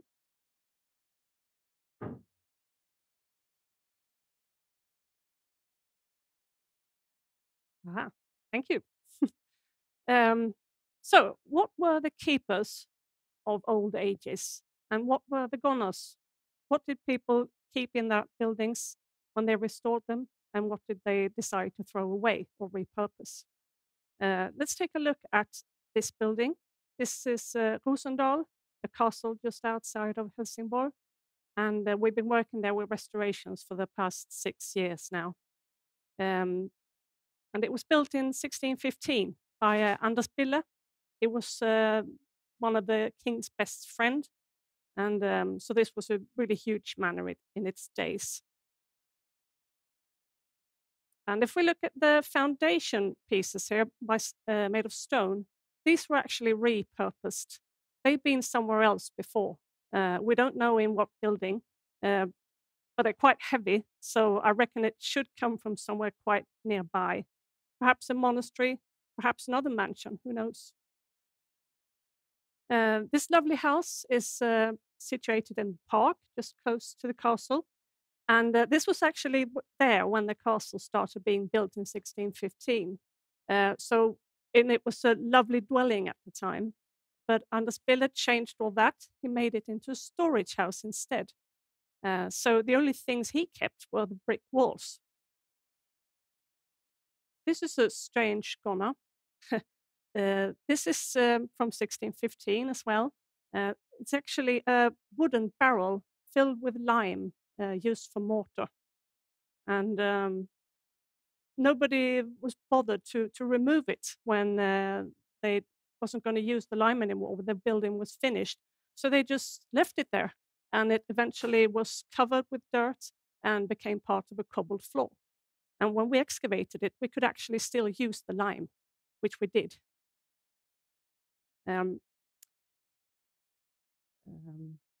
Timber houses, they were hardly ever reused. Always preferred to replace them with brick buildings. And in 1750, this castle underwent a major restoration.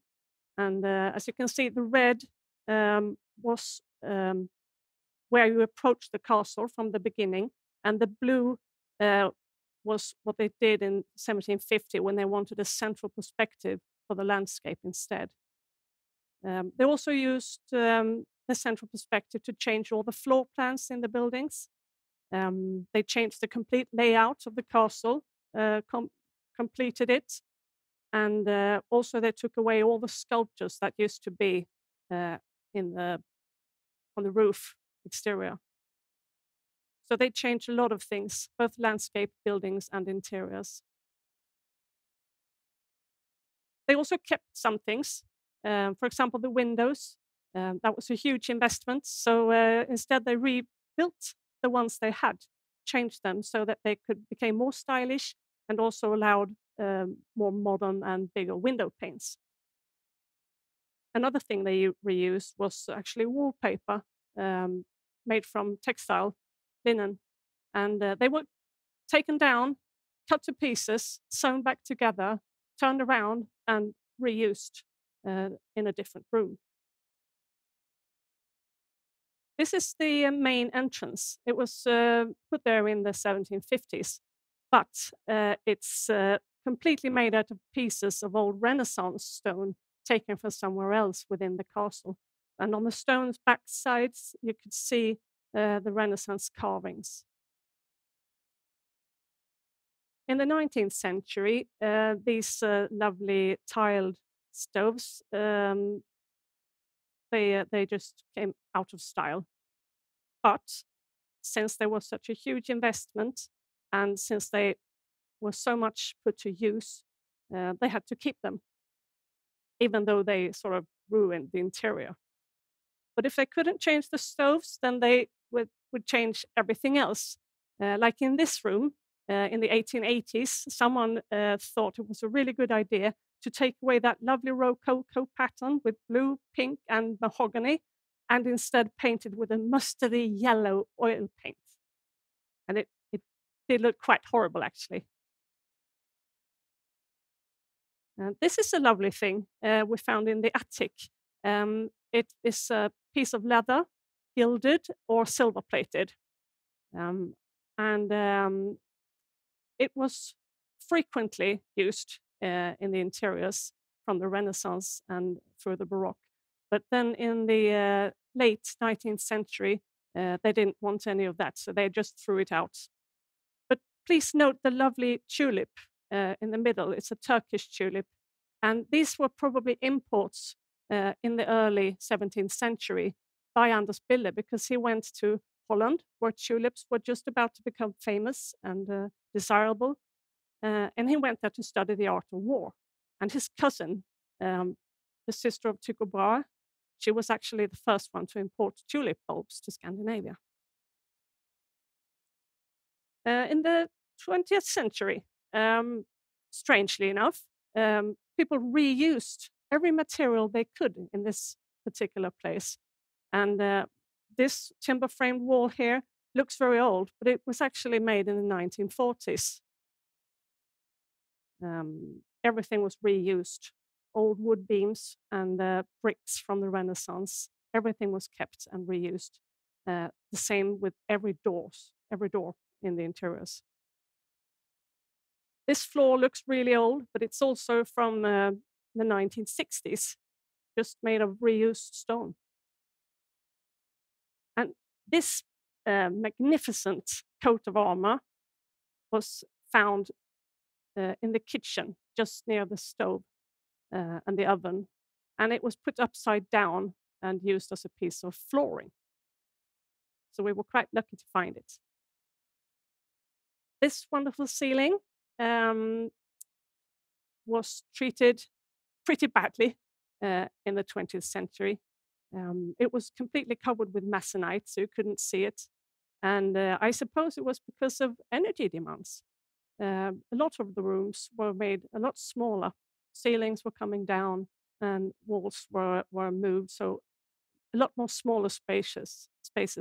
So the grandiosity of the place, well, it was pretty badly hurt in the 20th century.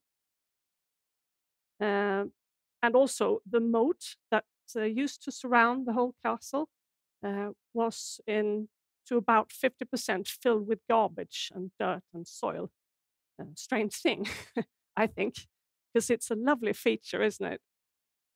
So we've actually restored it now, and it looks great again. Now, all these practical things, there's a pattern to it, of course. And I think these drivers are occurring throughout the ages. And the question is, are we very different today? No, I don't think so at all. These are exactly the same factors that we handle every time we have a meeting, every time. And everyone has different agendas. Thank you. So based on your experience, and you've worked several years in the municipalities as well on these issues, what are the factors that you need to take into account if you are going to facilitate reuse and repurposing of buildings as a planning process? Yeah, I think it is that people will be people, no matter what. I mean, planning and architecture are evolutionary practices, like you said, but I think the drivers are still the same. People will be people. And I think we need to look to the complexity of these drivers to push people to actually make a change. Because if they don't see a reason for doing it, a reason that applies to themselves, then it's not going to happen. And that, of course, applies also to building owners and businesses as well. Absolutely. Thank you very much. Thank you. And summing up, what have we really seen here today? I think there's a couple of things that we've highlighted. And one of the things is actually that we need to think and handle many different aspects at the same time. We have to embrace complexity and realize that we cannot single-mindedly focus only on stormwater mitigation or improved energy efficiency. We have to handle many aspects at the same time. And it's not either or, it's in most situations both and. And I think this is particularly true if we look at the somewhat of a dogma that it's good from a sustainability perspective to densify cities, To some extent, that is, I would say, a trope taken from North America, where cities and suburbia is much more car-based than in Sweden or Europe. And quite clearly, if we're going to take into account biodiversity, our ability to handle climate change, both climate extremes and precipitation extremes, we need to think about green structures in new and innovative ways. And in the same manner, we need to, from a human health perspective and from a cultural heritage perspective, think about how we actually handle the urban fabric in a wise manner in the future. And I would say, not the least, we probably need to be more considerate about how to repurpose and reuse a lot of our building structures.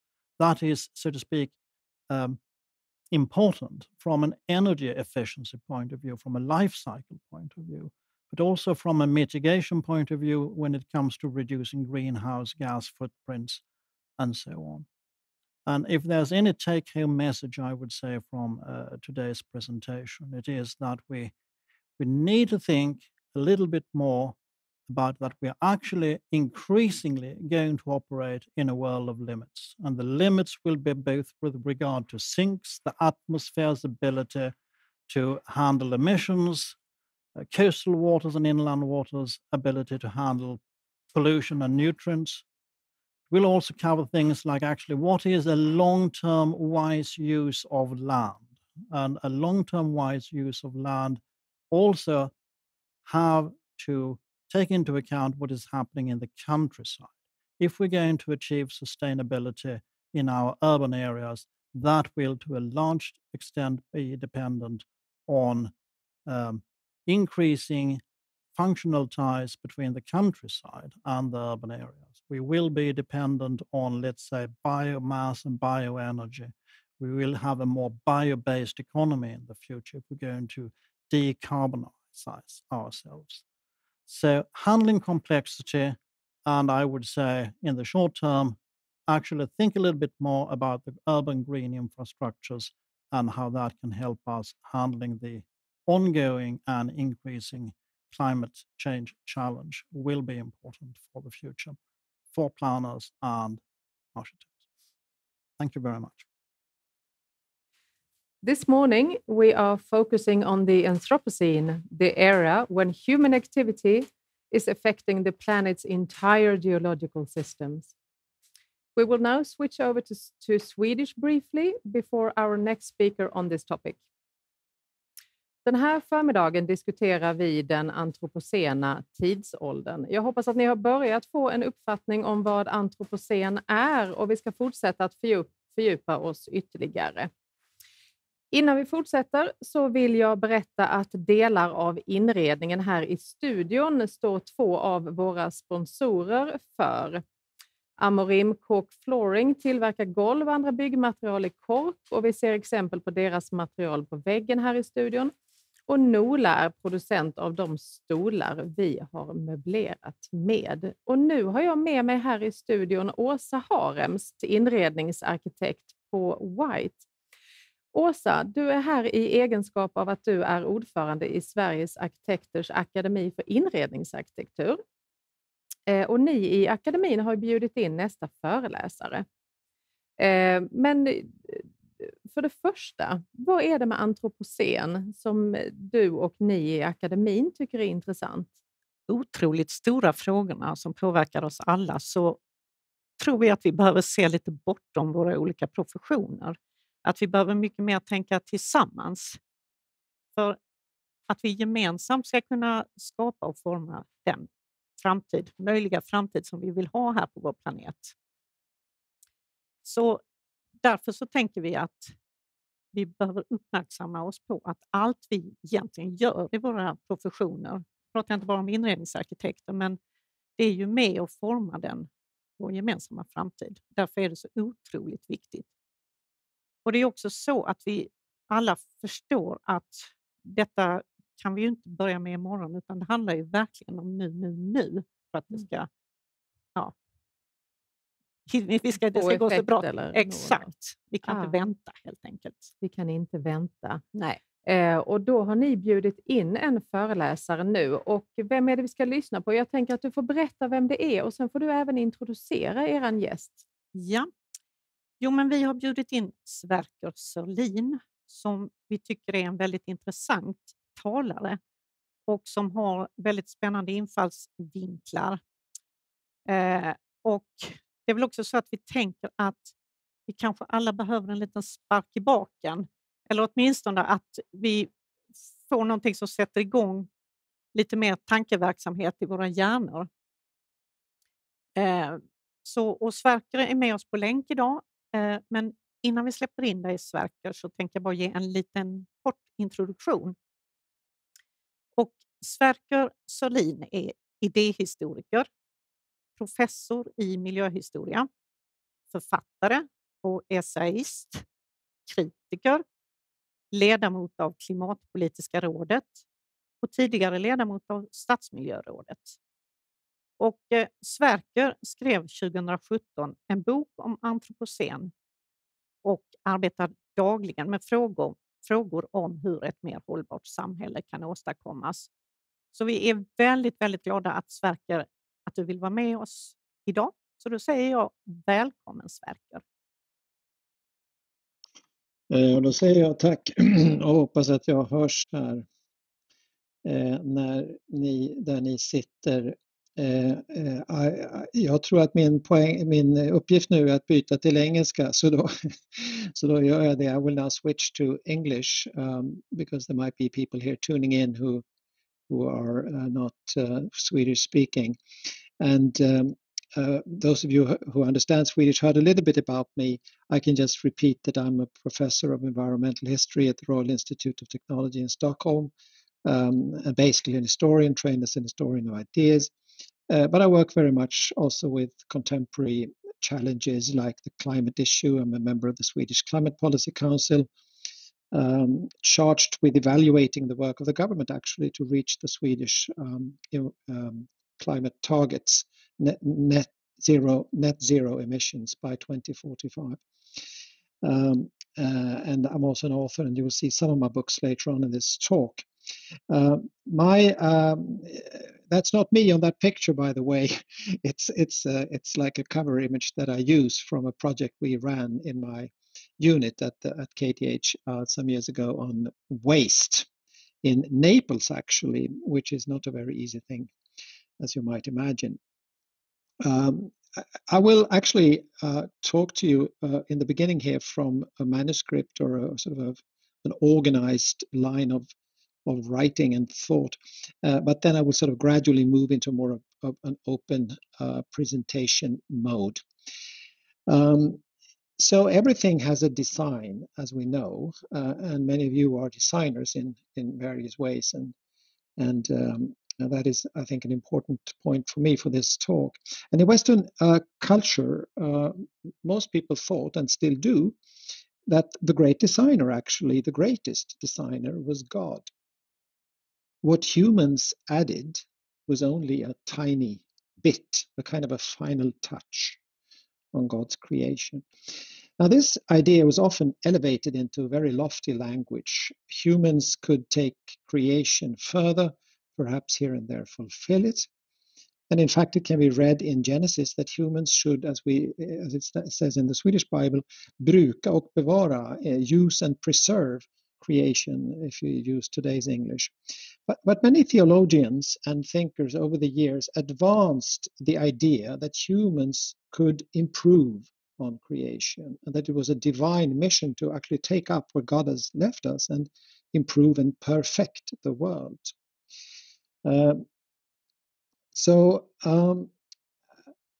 we are, in a sense, in, you could say, a Lutheran part of the world, aren't we, when we are in Malmö or in Sweden? And it may be useful to recall Luther's words on this, and I think these are just quite wonderful words. He pictured us in a workshop where we are surrounded by our tools, and they can all speak. The tools call on us, Luther says. They whisper and shout, use me, use me. The thimble, fingerborg, and the hammer or the needle and the plane, hyvel in Swedish. These tools all say, "Come and use me to perfect the world." So that's kind of an image that Luther used. So what we hear in our workshops, and of course this could be any kind of workshop, is the voice of God, and we hear it also from inside our hearts and souls. We say, when we hear this voice, we say, "Yes, yes, I hear you. I will use you." So Luther linked this idea about work, because this is actually about work, isn't it? He linked this very closely to the profession, or more modestly perhaps, trade or walk of life. But today we can say profession. He claimed that everyone had a mission in their particular work or craft. And in German he called this Beruf. The word itself, Beruf, comes from the German word for calling. God calls on us to do what we are supposed to do. And the tools in our workshop call on us as professionals to use them. This may seem an odd introduction to a talk on architecture in the Anthropocene, but these kinds of things are always good to know. Today, I think they are more important than ever, because the professional work that we do is more important than ever. And I think that the Lutheran notion of calling has something really significant to tell us. If we go back to the idea of the improvement of the world, as Westerners often said, it was interpreted in different ways. It was used to legitimize colonization. Britain, France, and other colonizing powers had what they themselves called civilizing missions and should improve the world with scientific knowledge, but also with slavery. It was all part of the same package for hundreds of years. Later on, improvement meant to spread modern agriculture and industrial modernity and civic rights. Many ideas and practices we can really defend. They are good ideas. We always knew this, that what we did in the world had pros and cons, and we developed our own Western and European societies to improve them as well. I mean, improve our own societies. But one thing we really never questioned, namely that the ultimate design was given, and whatever we did, we just worked on top of what God had once created. And in fact, so deep was this conviction that some even thought that it was impossible for humans to alter his creation in any fundamental way. What you see here is a quote from Nobel laureate physicist Robert Millikan, who insisted, still in 1930, that God had created a world that was so perfect that nobody could destroy it. He had installed God had installed what Millikan called foolproof mechanisms to prevent the world from being destroyed. Perhaps a strange idea to come from a physicist, but so he thought. But today we all know, even school children know, that that was plain wrong. And you could say that that was a long time ago. But seen in the long life of humanity, it was actually quite recently. It was only the previous century. Everything we learned about improvement must be rethought from new angles. And I think that's one of the basic messages of what I have to say here today, that we really need to relearn what is improvement.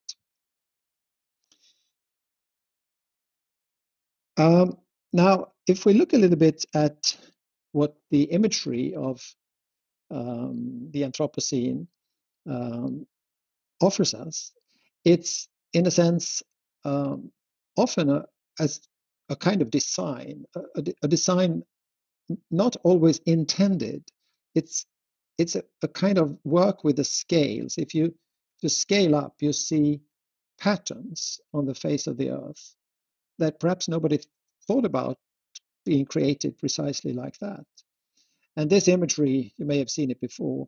It's it's growing in numbers. This is a design on a scale which we understand, but there's some geological features on that too. And I showed a few more of the same kind. And it's often also images that are taken from some distance. I think this kind of images have been more frequent in recent years because they somehow signal to us that we design collectively. It's not just the professions that do this, it's somehow patterns that emerge. And they do have some aesthetics that is not uninteresting.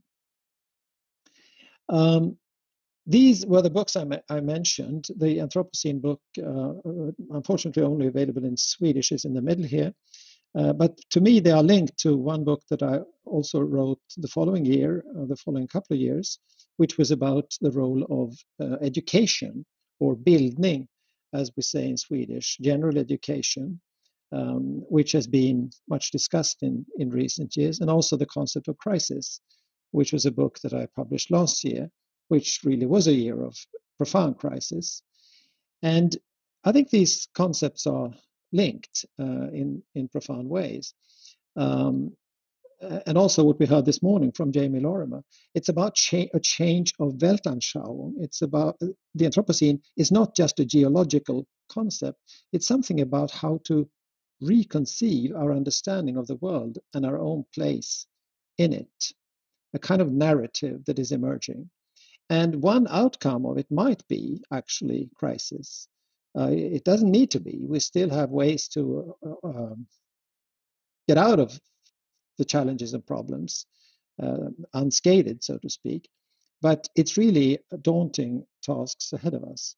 And to this, of course, we need education, we need building, we need to know more, and we need to know how to apply that. So I think in some sense, these concepts actually go together very well. You already saw several instances of the kind of iconography, and you heard about Paul Crutzen, so I shouldn't repeat that.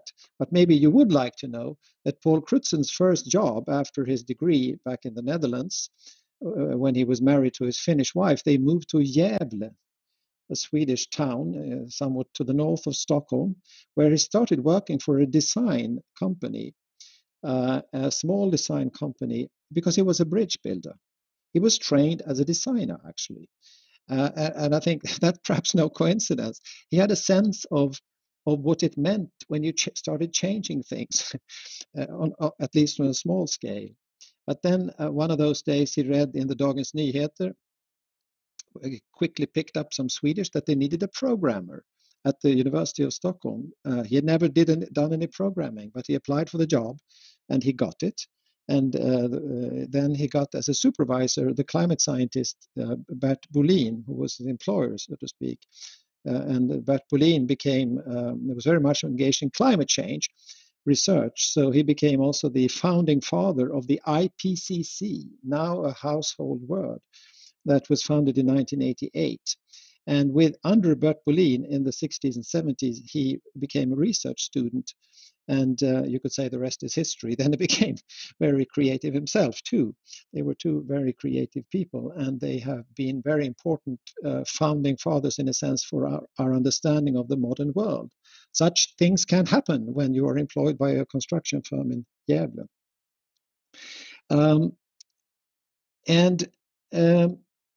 As we could also see, there are movies made.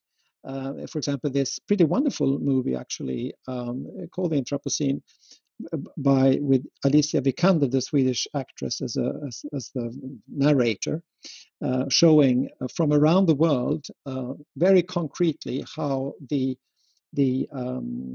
Anthropocene is, so to speak, manifested on the face of the earth. And this is, of course, the mountain of Carrara in Italy.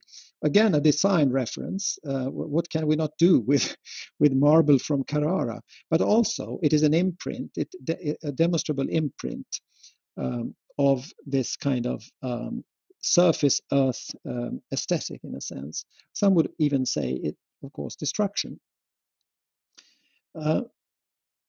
One dimension of this that I think is quite important to note is that it's no it's no tea party. It's not a kind of a cozy thing. What goes on?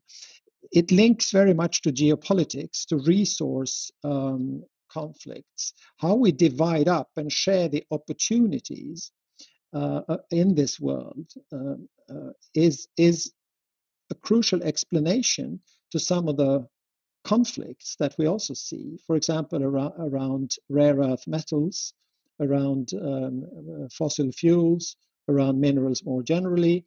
And people either like or dislike these resources, and they have very different ideas of how to use them. So it's not just aesthetics or design. Underlying this is very profound political issues that cut across countries and even cut across world regions and divide different parts of the world from each other.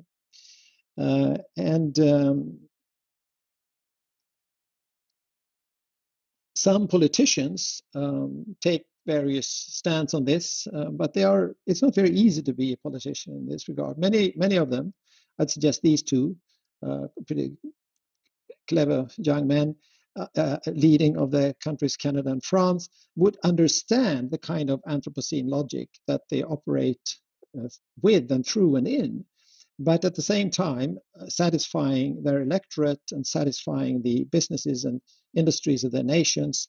They're caught up constantly in dilemmas.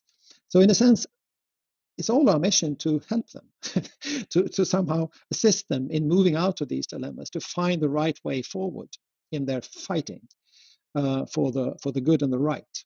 And I don't think we can just delegate that issue to them. We need to collaborate. Just some figures here and some imagery that would go with this in the form of diagrams.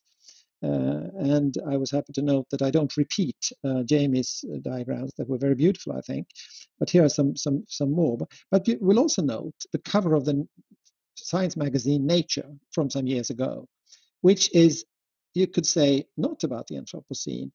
It's about the anthropos, the human itself.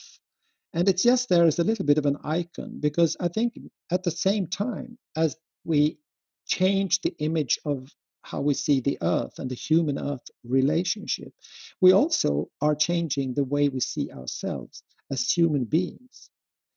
You see cabbage sprouting out of this body. We are biological, organic creatures. We are not only, or not even primarily, I think, in our current view of anthropos, we are no longer the simply the sapiens, Homo sapiens sapiens, meaning that we are the rational, thinking kind of creature. We're also very much caught up in our sentiments. We are profoundly biological, and we are run or overrun even by our own desires and passions. I think we are also seeing an increasing complexity in what the human is. And I could add here also a third dimension that I sort of develop in the books that you see here. Is to me sort of a tripartition. You have the earth, the changing view of the earth, you have the changing view of the human, and you have the changing view of history, the changing view of time. It's very much related to the Anthropocene thinking. So what I see is not just the Anthropocene as a kind of a geological discussion, it's very much a profound discussion about our existential situation. And mind you, I think this, and I think I agree with Jamie Lorimer here, we see this as a concept that is just in the emerging phase. It will really, really grow. It is an essential change underway. And if you look in some detail at those images that were on the previous picture, we can start by looking at these trends, the Earth system trends. And I think it's very important here and you will recognize these, that they're nothing sensational. It's domesticated land, it's tropical forest loss, it's methane, it's dangerous greenhouse gases, ocean acidification, it's various compounds, including, of course, carbon dioxide, famously in the atmosphere, that are affecting the planet. This is, in a sense, the graphic representation of the Anthropocene as it is read through the instruments by the scientists. But it says also in the title there that it's Earth system trends, and that is part of this new version of the planet. That it's a system of systems, and the Earth system understanding is a pretty recent understanding. It's really the breakthrough of that concept. The Earth system is from the 1980s. It's a 30, 40 years old idea that is now growing really tremendously. And if we then look at the drivers of this, where do they come from? Well, these are human. So the human and the earth are profoundly linked. World population growth, growth of GDP, growth of direct foreign investments, growth of uses of fertilizers, growth of paper productions, telecommunications, transportation, tourism, all these things that we usually connect when we hear the prime ministers or even more the ministers of finance speaking to you about the progress of their countries. These are the things they want to happen. They want these curves to go up. That's a healthy economy. People get employment and so on and so forth. That's what we like, we used to like. But clearly, if you remember the previous picture, these give the effects we see on the previous one. So here we are somehow caught, and you have already now started thinking about what's behind these curves, what's behind the humans. Well, bad design. These things are not designed. We like to travel, don't we? We like to use certain. We like to consume. We need to consume. But how do we do this? It should all be changed. Let's also remember how we can arrive to these conclusions. How can I say this? And how can Jamie Lorimer say what he did this morning? How can we think like this? Well, we are very much dependent on those that produce the understanding, the knowledge. And it's a range of people and institutions that have done that for quite some time, actually. But very much of this breakthrough new understanding is from the previous handful of decades, actually, 30, 40 years. These are the satellites. Here, you could see this perhaps most clearly if you look at the polar areas with the melting ice in Antarctica and the Arctic, and the constantly new record lows of sea ice, for example. It's about this time of the year soon where we'll know how far it has shrunk this year. But it's also worth remembering that this is also, in a sense, you could say that this is actually a scientific design work, if you like. You create new understandings, and the satellites produce not only their aesthetics, but also their information about the world we are living on. We are so small as individuals that we don't see ourselves on images like this, but it's all us. It's us behind these curves, us as a collectivity, us as humanity, as a collective, although with the important distinction that we contribute very differently. Some of us, most of us, you who listen and I who speak, we contribute very much because it's part of our lifestyle, it's part of the design of our societies that we need to. We are trapped in this. We are forced to contribute.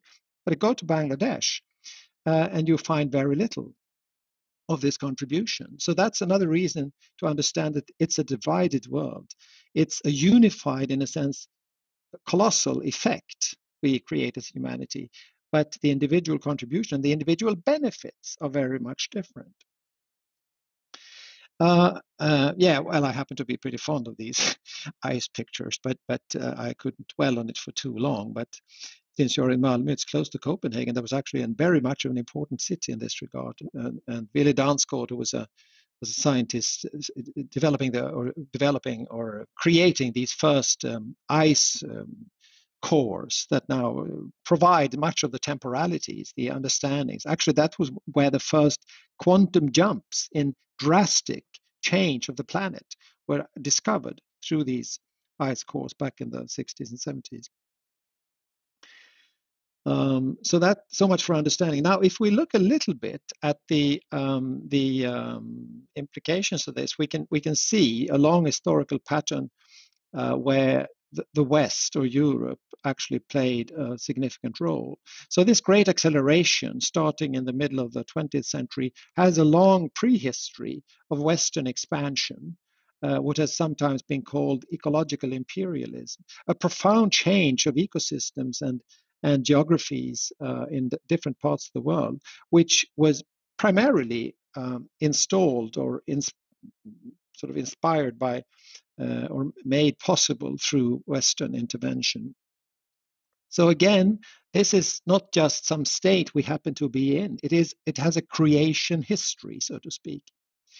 And when you see these kinds of moments, this is a moment of hope, of course, and progress at the Paris Climate Agreement meeting in December 2015. We should remember that it's not just a moment of happiness created by a group of diplomats and specialists meeting for a few weeks, or the IPCC dating back as 1988. It is actually a deeper history behind this that is much more political than we usually think about. It's much more nested into other fields of work again. We should think us as all the way back to the Lutheran workshop. I think that we are all part of creating this. So now the challenge is how we're going to be part of working ourselves out of it, or at least change the effects. And here I think it's important to note also that there is a great deal of division between understandings of where to go from here. And so, well, here's some notions that you meet around this. For example, there is no plan B. How do you define progress? People really have divided opinions on this. And as we heard from Jamie also, it's also about denial. Some just don't believe in this. And he also showed you this image of the very dense, super modern city, a product of design, you could say, and the Ecomodernists and their manifesto. And if you take the critical stance here, you can say that it's the picture just above it. You could say it's just the same old forms of exploitation, just dressed up in a new fashion. You could probably debate this. We certainly do debate this. What we have in mind here. You could say that the modernists want to keep arguing for continued improvement of the world according to a formula that we have known for a long time. And they argue the case for technology as the way forward. Drastically expanded use of energy, more fertilizers, more nuclear power, for example, more use of concrete, only an improved concrete, increased mobility, more motorways, more cars. So that's an old paradigm of progress, but being softened by technology that can decouple the effects from, so that we can actually create what they call the good Anthropocene. So in a sense, thinking about perfecting God's creation in a high-tech version, it's worth remembering that these kinds of notions are very profound and very deep. And I, perhaps also being an historian, but I think actually these kinds of notions run very deep in societies. It's enormously difficult. It's a friction to get out of them. I don't think ideas run the world, but I think we are somehow, they build big narratives in which we are caught. So it's not easy to change. And maybe then just another historical reference for you. In the 17th century, Francis Bacon, the very influential thinker and politician, you could also say, in England, he wrote this book that's the frontispiece is shown in the middle there. Very much a biblical understanding. We had started in paradise at a very primitive level. We were in balance with nature then. And then we were thrown out of paradise. And that's the history of humanity, our quest to change that and return to paradise, but on a higher technological level. And that's an enormously powerful driver of human energy and human quest. But it's not necessarily a useful one. We may want to rethink this. And I think the Anthropocene invites us to do that. Now, just a few slides at the end here before I will preach a little bit at the very end, to just invite you also to think about how old are these notions. Well, this is a late 17th century notion of when people in this part of the world thought about the start of the world and how it would run through a number of very set, clear, 7 in this case stages. Thomas Burnet is not so famous today, but his best friend was Newton, the famous physicist, and Newton loved this ideas. And you would have this big fire at the end of at the end of the world. But it's all about starting in this big flood and ending in apocalypse. Again, powerful images. And if you look at today's understanding of the Anthropocene, it's again very much how the design has come into the picture. The concept of techno-fossil has been used, the technosphere. Some have suggested that we live now in the technosphere, the ultimate stage of humanity, where we actually have a greater variety of objects like these than the total biological diversity. The species density of these kinds of gadgets is now far higher.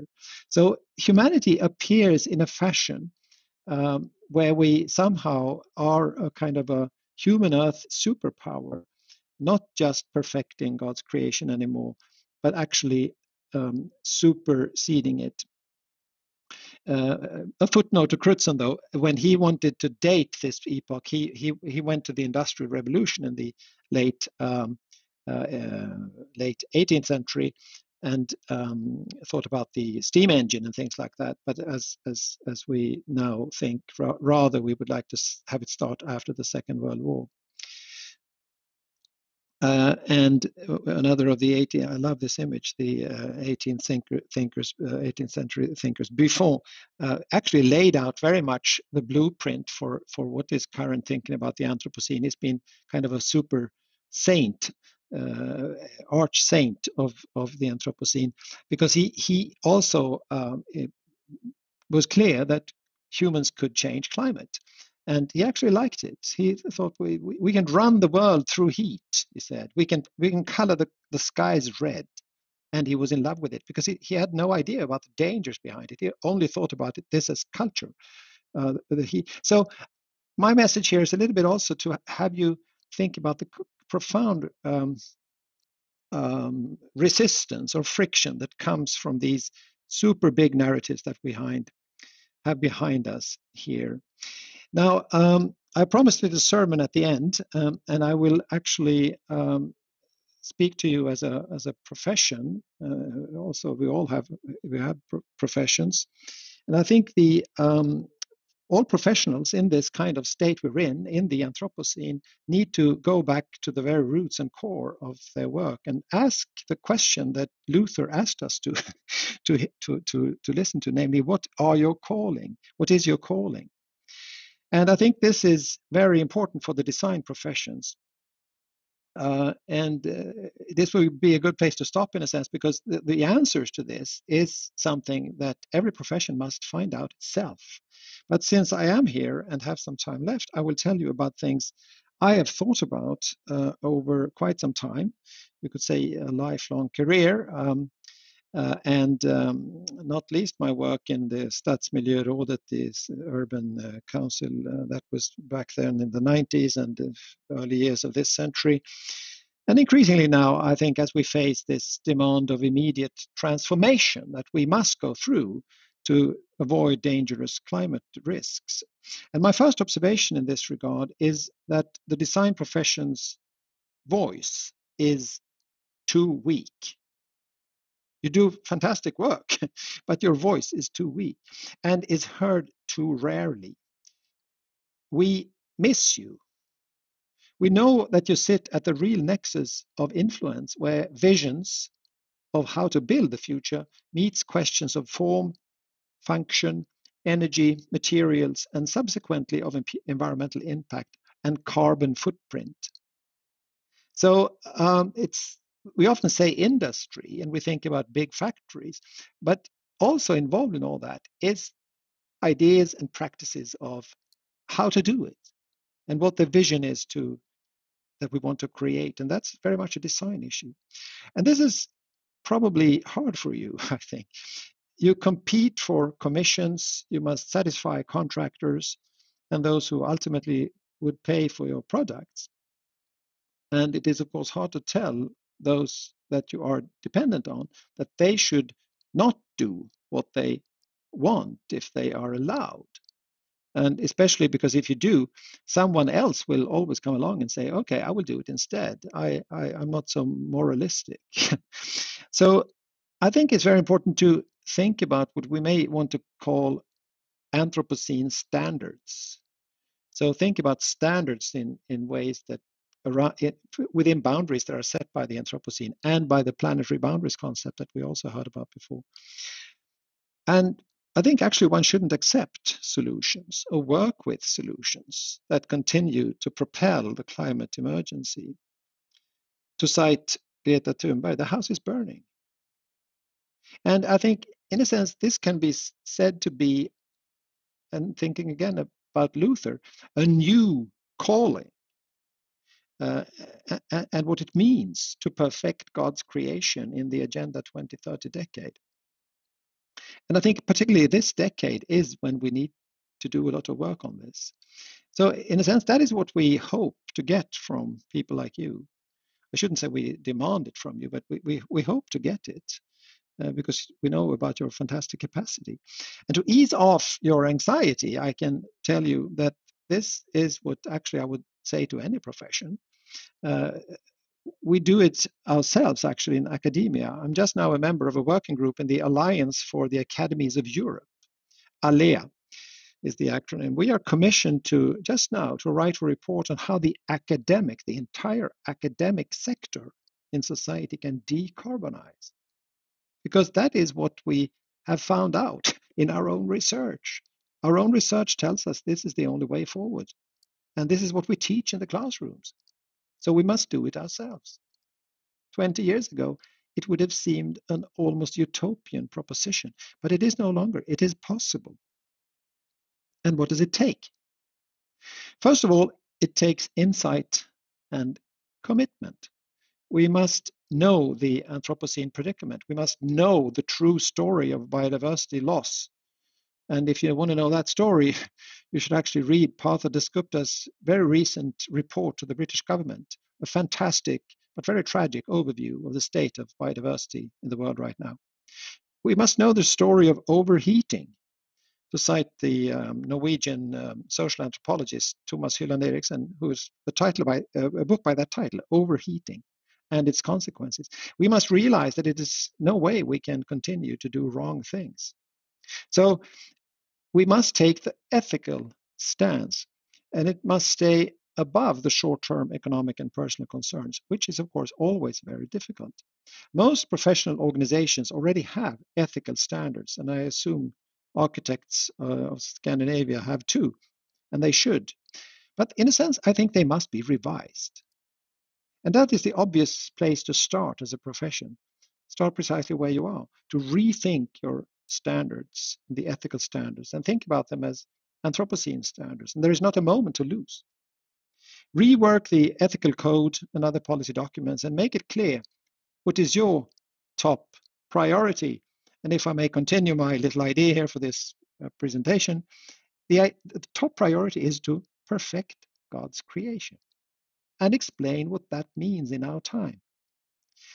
Because I think there is a relationship here between the small environment, the kind of environment we thought about before, that also Jamie Lorimer talked about, the local air in the particular city, the end of pipe running out into the river, things like that.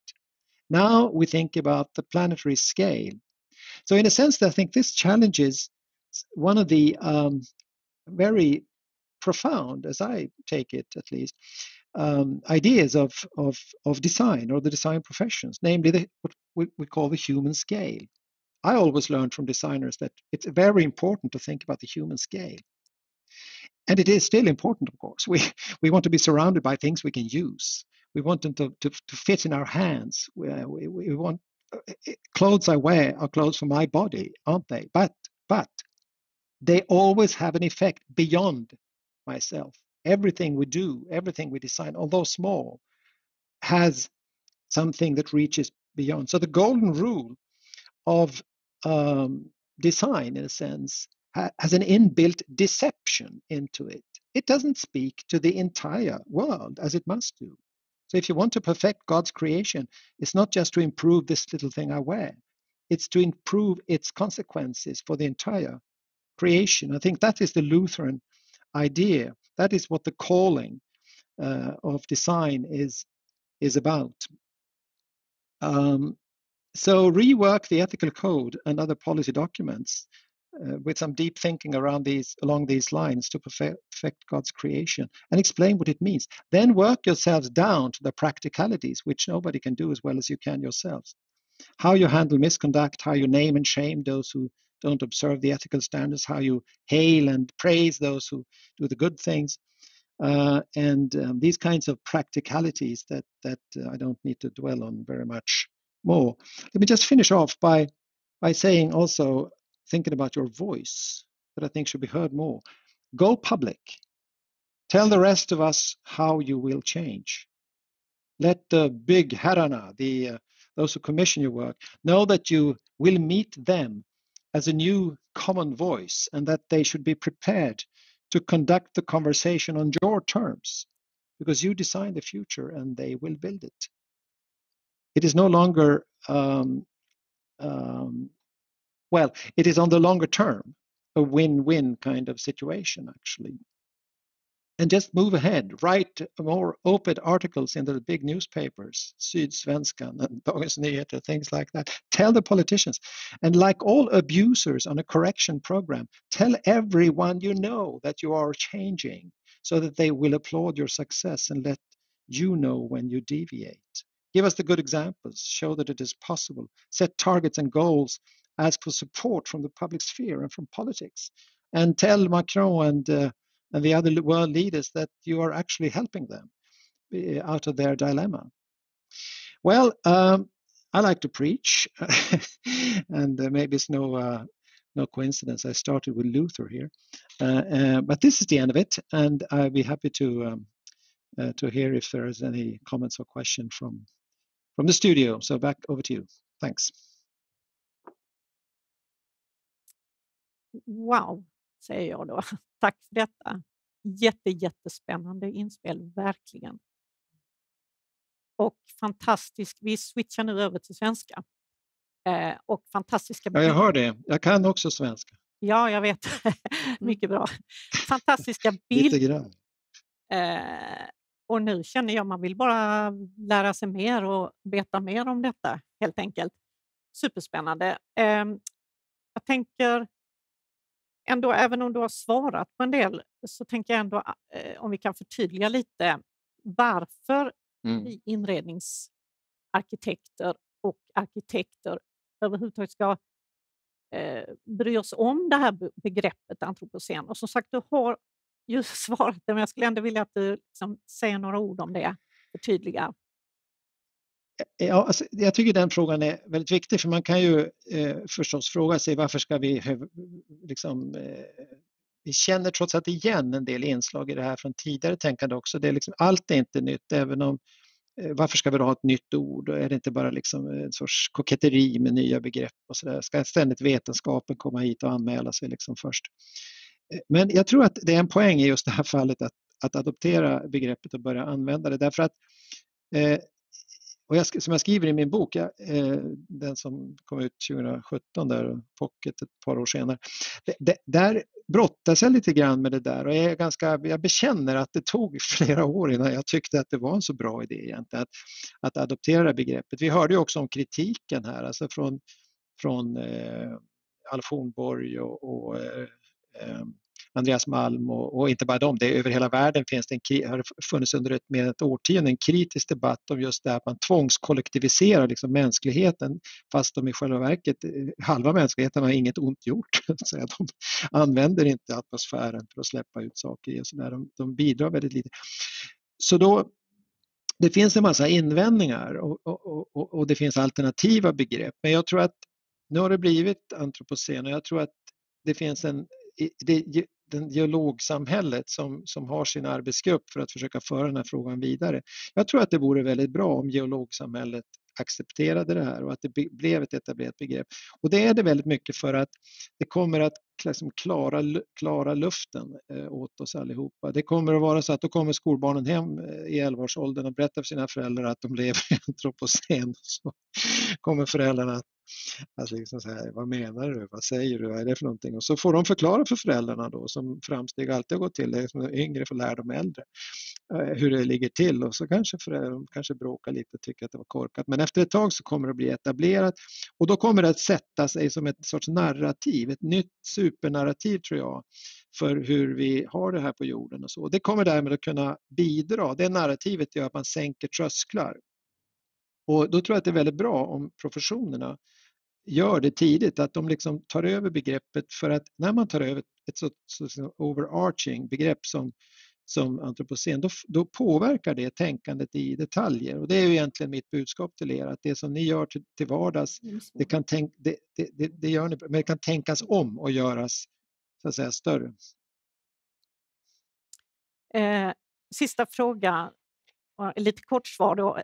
Men det här är ju så himla intressant, men hur undviker vi att det inte blir en väldigt akademisk fråga? Du svarar ju lite på tidigare svar här, men om vi nu vill sprida det bredare, liksom, hur undviker vi att det blir det här jätteakademiskt begrepp?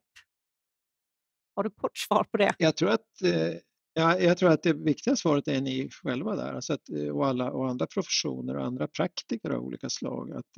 Akademin producerar liksom ramarna för det här tänkandet och liksom har producerat en kunskapsbas som det vilar på. Det är ju jättebra att det görs och det kommer att fortsätta. Men sen nu blir det liksom mer tillämpat. Man kan säga nu blir det verkstad, för att prata med Luther. Att nu måste vi göra det och vi måste känna att det är nya redskap där. Det är inte bara fingerborgar och hyvlar, det är liksom annat som kallar på oss. Och det här begreppet är liksom en förutsättning för att vi ska förstå vilka de nya redskapen är. Det är inte akademiskt alls tycker jag. Människor tänker ju hela tiden och arbetar hela tiden, är praktiska hela tiden. Sen finns det liksom en viss variant av det som vi kallar det akademiska, men i den verkliga världen gör vi saker tillsammans.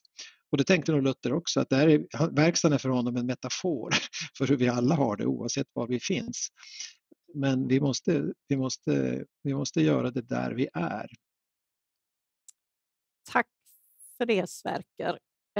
Tack för din medverkan. Det var fantastiskt spännande och jag tror att alla vi som har lyssnat nu har fått upp ögonen för detta och vill veta mer egentligen. Så återigen, tusen tack för din medverkan. Jättebra. Och det kändes lite positivt här nu på slutet också. Det var jättebra. Tack. Ja, verkligen. Tack så mycket för att ni bjöd in mig. Lycka till med ert arbete. Hej. Och med det så tackar vi även dig, Åsa, och vi tackar Akademin för inredningsarkitektur. Så stort tack till er.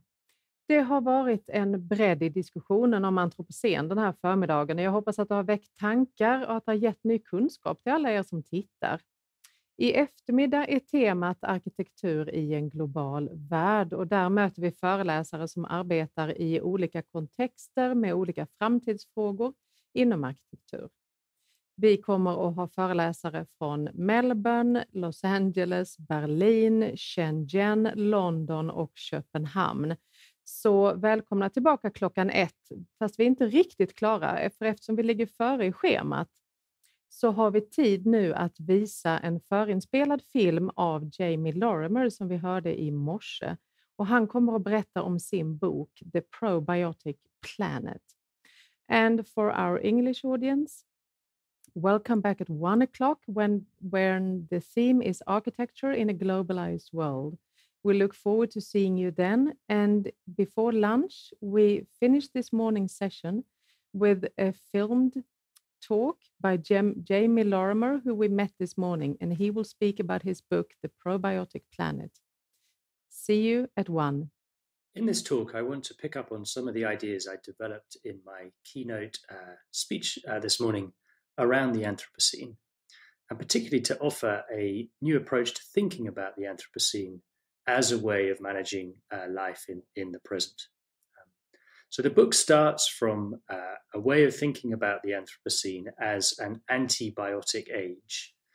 And by this, I'm developing an expansive idea of antibiotic beyond just particular drugs that are used to kill specific organisms, to think instead as the Anthropocene as the consequence of systematic efforts to control, rationalize, and simplify the dynamics of ecological and planetary systems. And we can think about this across a range of scales, from specific chemicals targeted at insects or bacteria, but right the way up to landscape scale interventions associated with the rise of industrial farming or industrial forestry that are based on the simplification, control, rationalization of ecological systems to produce surplus food. And likewise, efforts to control natural processes associated with flood management, fire suppression, even disease control, all of which have successfully domesticated and tamed the challenging elements of the non-human world that frustrated human flourishing in the past. And there's much to be celebrated from this antibiotic model. It's raised life expectancy, it's increased health, it's led to economic growth. But we also see a growing concern about what might be described as Anthropocene blowback.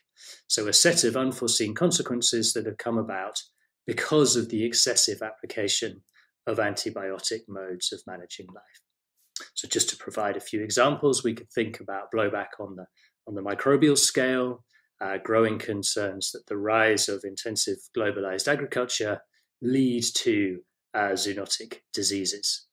H5N1, SARS, and potentially COVID are all associated with this concern about the excesses of intensive agriculture. Likewise, concerns about antimicrobial resistance, that antibiotics are ceasing to work well because of their overuse in agriculture. So that would be one manifestation of blowback. A second one more associated with humans and human health is a growing sense that the human microbiome, so the microbial composition of the human body, is fundamentally degraded and reconfigured by modern hygiene and health practices. So particularly in this case, the use of antibiotics is led by some microbiologists to lead to a widespread condition of dysbiosis, of ecological dysfunction within the human body associated with the rise of a set of allergic, autoimmune, non-communicative diseases, allergies, obesity, various cognitive dysfunctions. So another manifestation of blowback on the microbial scale.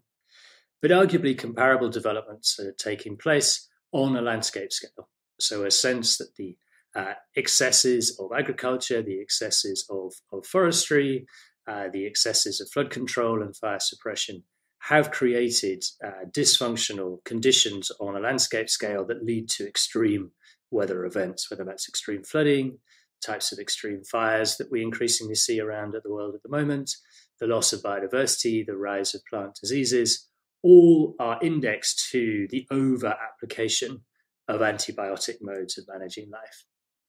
And this can arguably be scaled up to growing concerns expressed by climate scientists that I talked about in my talk this morning, that the planet itself is tipping out of the conditions of the Holocene that led to the flourishing of human life, and that we're moving fast into new planetary conditions associated with the Anthropocene as a consequence of the excesses associated with the great acceleration, with the overuse of resources and the exceeding of planetary boundaries. So the book takes this as its starting point, and it's interested in a particular set of responses that I describe as probiotic. And here probiotic again means much more than specific organisms that you might take, particular live bacteria you might take to address gut problems, towards a much more holistic way of thinking about efforts to use life to manage life. So efforts by scientists and policymakers to intervene into the dynamics of ecological systems in order to reset their circulation to deliver desired functions and services necessary for human survival. And the book works through a range of different manifestations of this, a range of examples on the microbial scale, people trying to reset gut ecologies through dietary practices, through various forms of fecal microbiota transplant, the replacement of unhealthy gut ecologies with more healthy gut ecologies, new frameworks of hygiene that try and recalibrate our relationships to dirt, to try and differentiate between good and bad germs in order that children can be exposed to the right sorts of microbes at the right point in the life course, various shifting gardening agricultural practices to do with integrated pest management, for example, which are about using the predators of particular undesired pests in order to minimize the use of herbicides and insecticides. So a range of deliberate interventions done in the context of Anthropocene blowback to try and reset ecologies to make them function. But the example that features most prominently in the book and that I'd like to focus on in the talk today happens at a landscape scale and is associated with a new approach to conservation, to land management, and even to agriculture that is described as rewilding. Flagship story of rewilding is around the reintroduction of wolves to Yellowstone in North America. Wolves went extinct from Yellowstone in the middle of the 20th century. They were reintroduced as a species conservation effort, but ecologists studying Yellowstone found that wolves exerted this effect on the food system, captured in this diagram here, such that they changed the grazing behavior of the large herbivores, the deer, the elk, the moose that lived in Yellowstone, which had these significant effects upon vegetation patterns. So the animals were eating differently, not so much because there were fewer of them because they were getting eaten by the wolves, but they were living in what ecologists describe as an ecology of fear. So the fear of predation by the wolf meant that the large herbivores grazed differently, and a small number of wolves had this landscape scale transformation of Yellowstone that led to the resurgence of desired forms of vegetation. So there's lots of interest in wolves in the rewilding movement and other what are called keystone predators, so predators that sit at the top of the food chain that exert this disproportionate influence over the ecologies that they're part of. There's also a lot of interest in the UK and in Europe in beavers. So beavers, once common across all of Europe, have gone extinct in many parts of Europe, but are now being actively reintroduced as what Jim Crumley, the nature writer, describes as nature's architects. So a sense that beavers, by virtue of the way in which they build dams, end up controlling the flow of water through river catchments, and in so doing, deliver all sorts of desirable benefits for land managers. So in building dams, they can slow the flow of water, preventing extreme flooding events. They also retain water in the landscape so they can help to mitigate drought.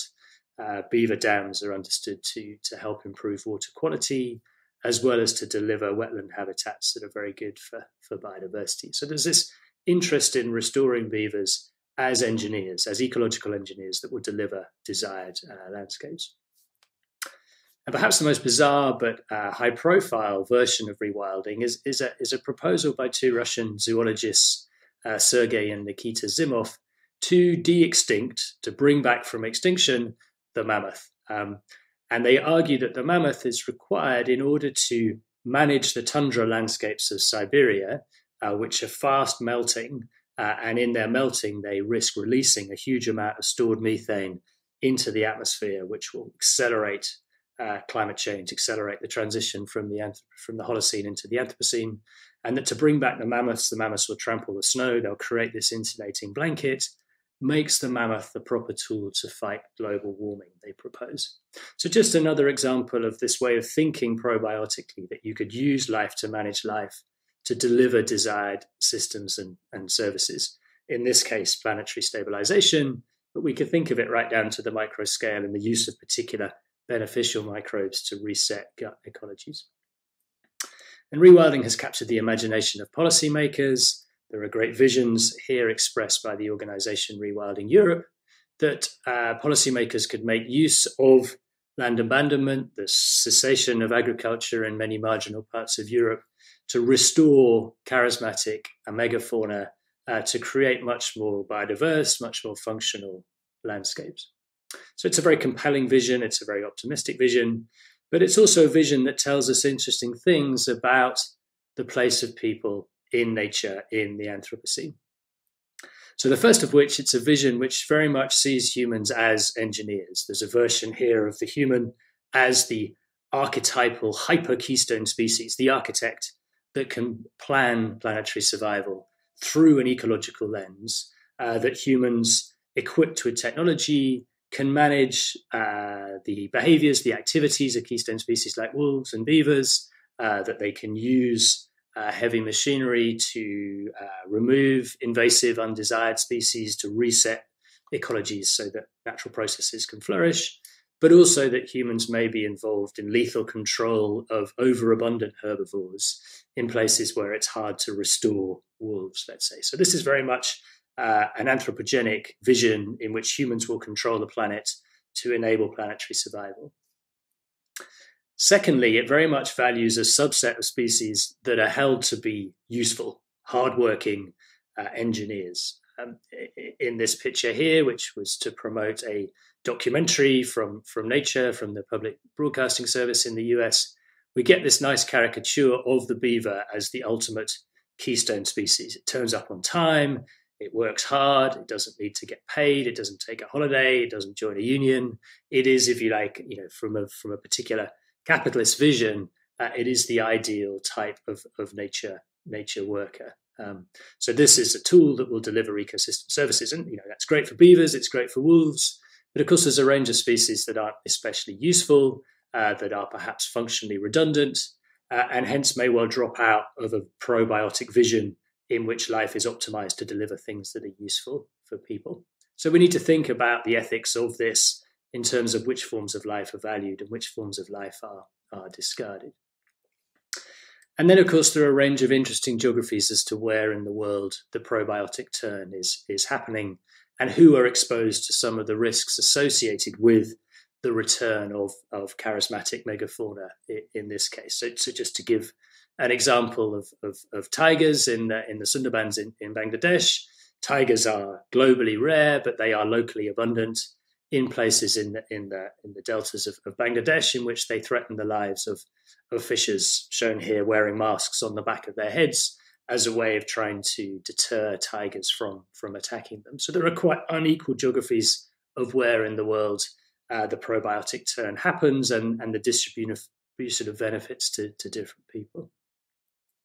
We could think about that in the case of rewilding closer to home in Europe. So we hear a lot of optimistic stories about the resurgence of wildlife in parts of Scandinavia, in parts of Central Europe, as a consequence of the globalization of agriculture. So we increasingly grow our food in the tropics, and as a consequence, we're seeing large-scale deforestation of parts of the tropical world, which is allowing the resurgence of wildlife in temperate climes. So there's a bigger question about the distribution, the geographical distribution of the benefits of this shift in land management that need thinking through.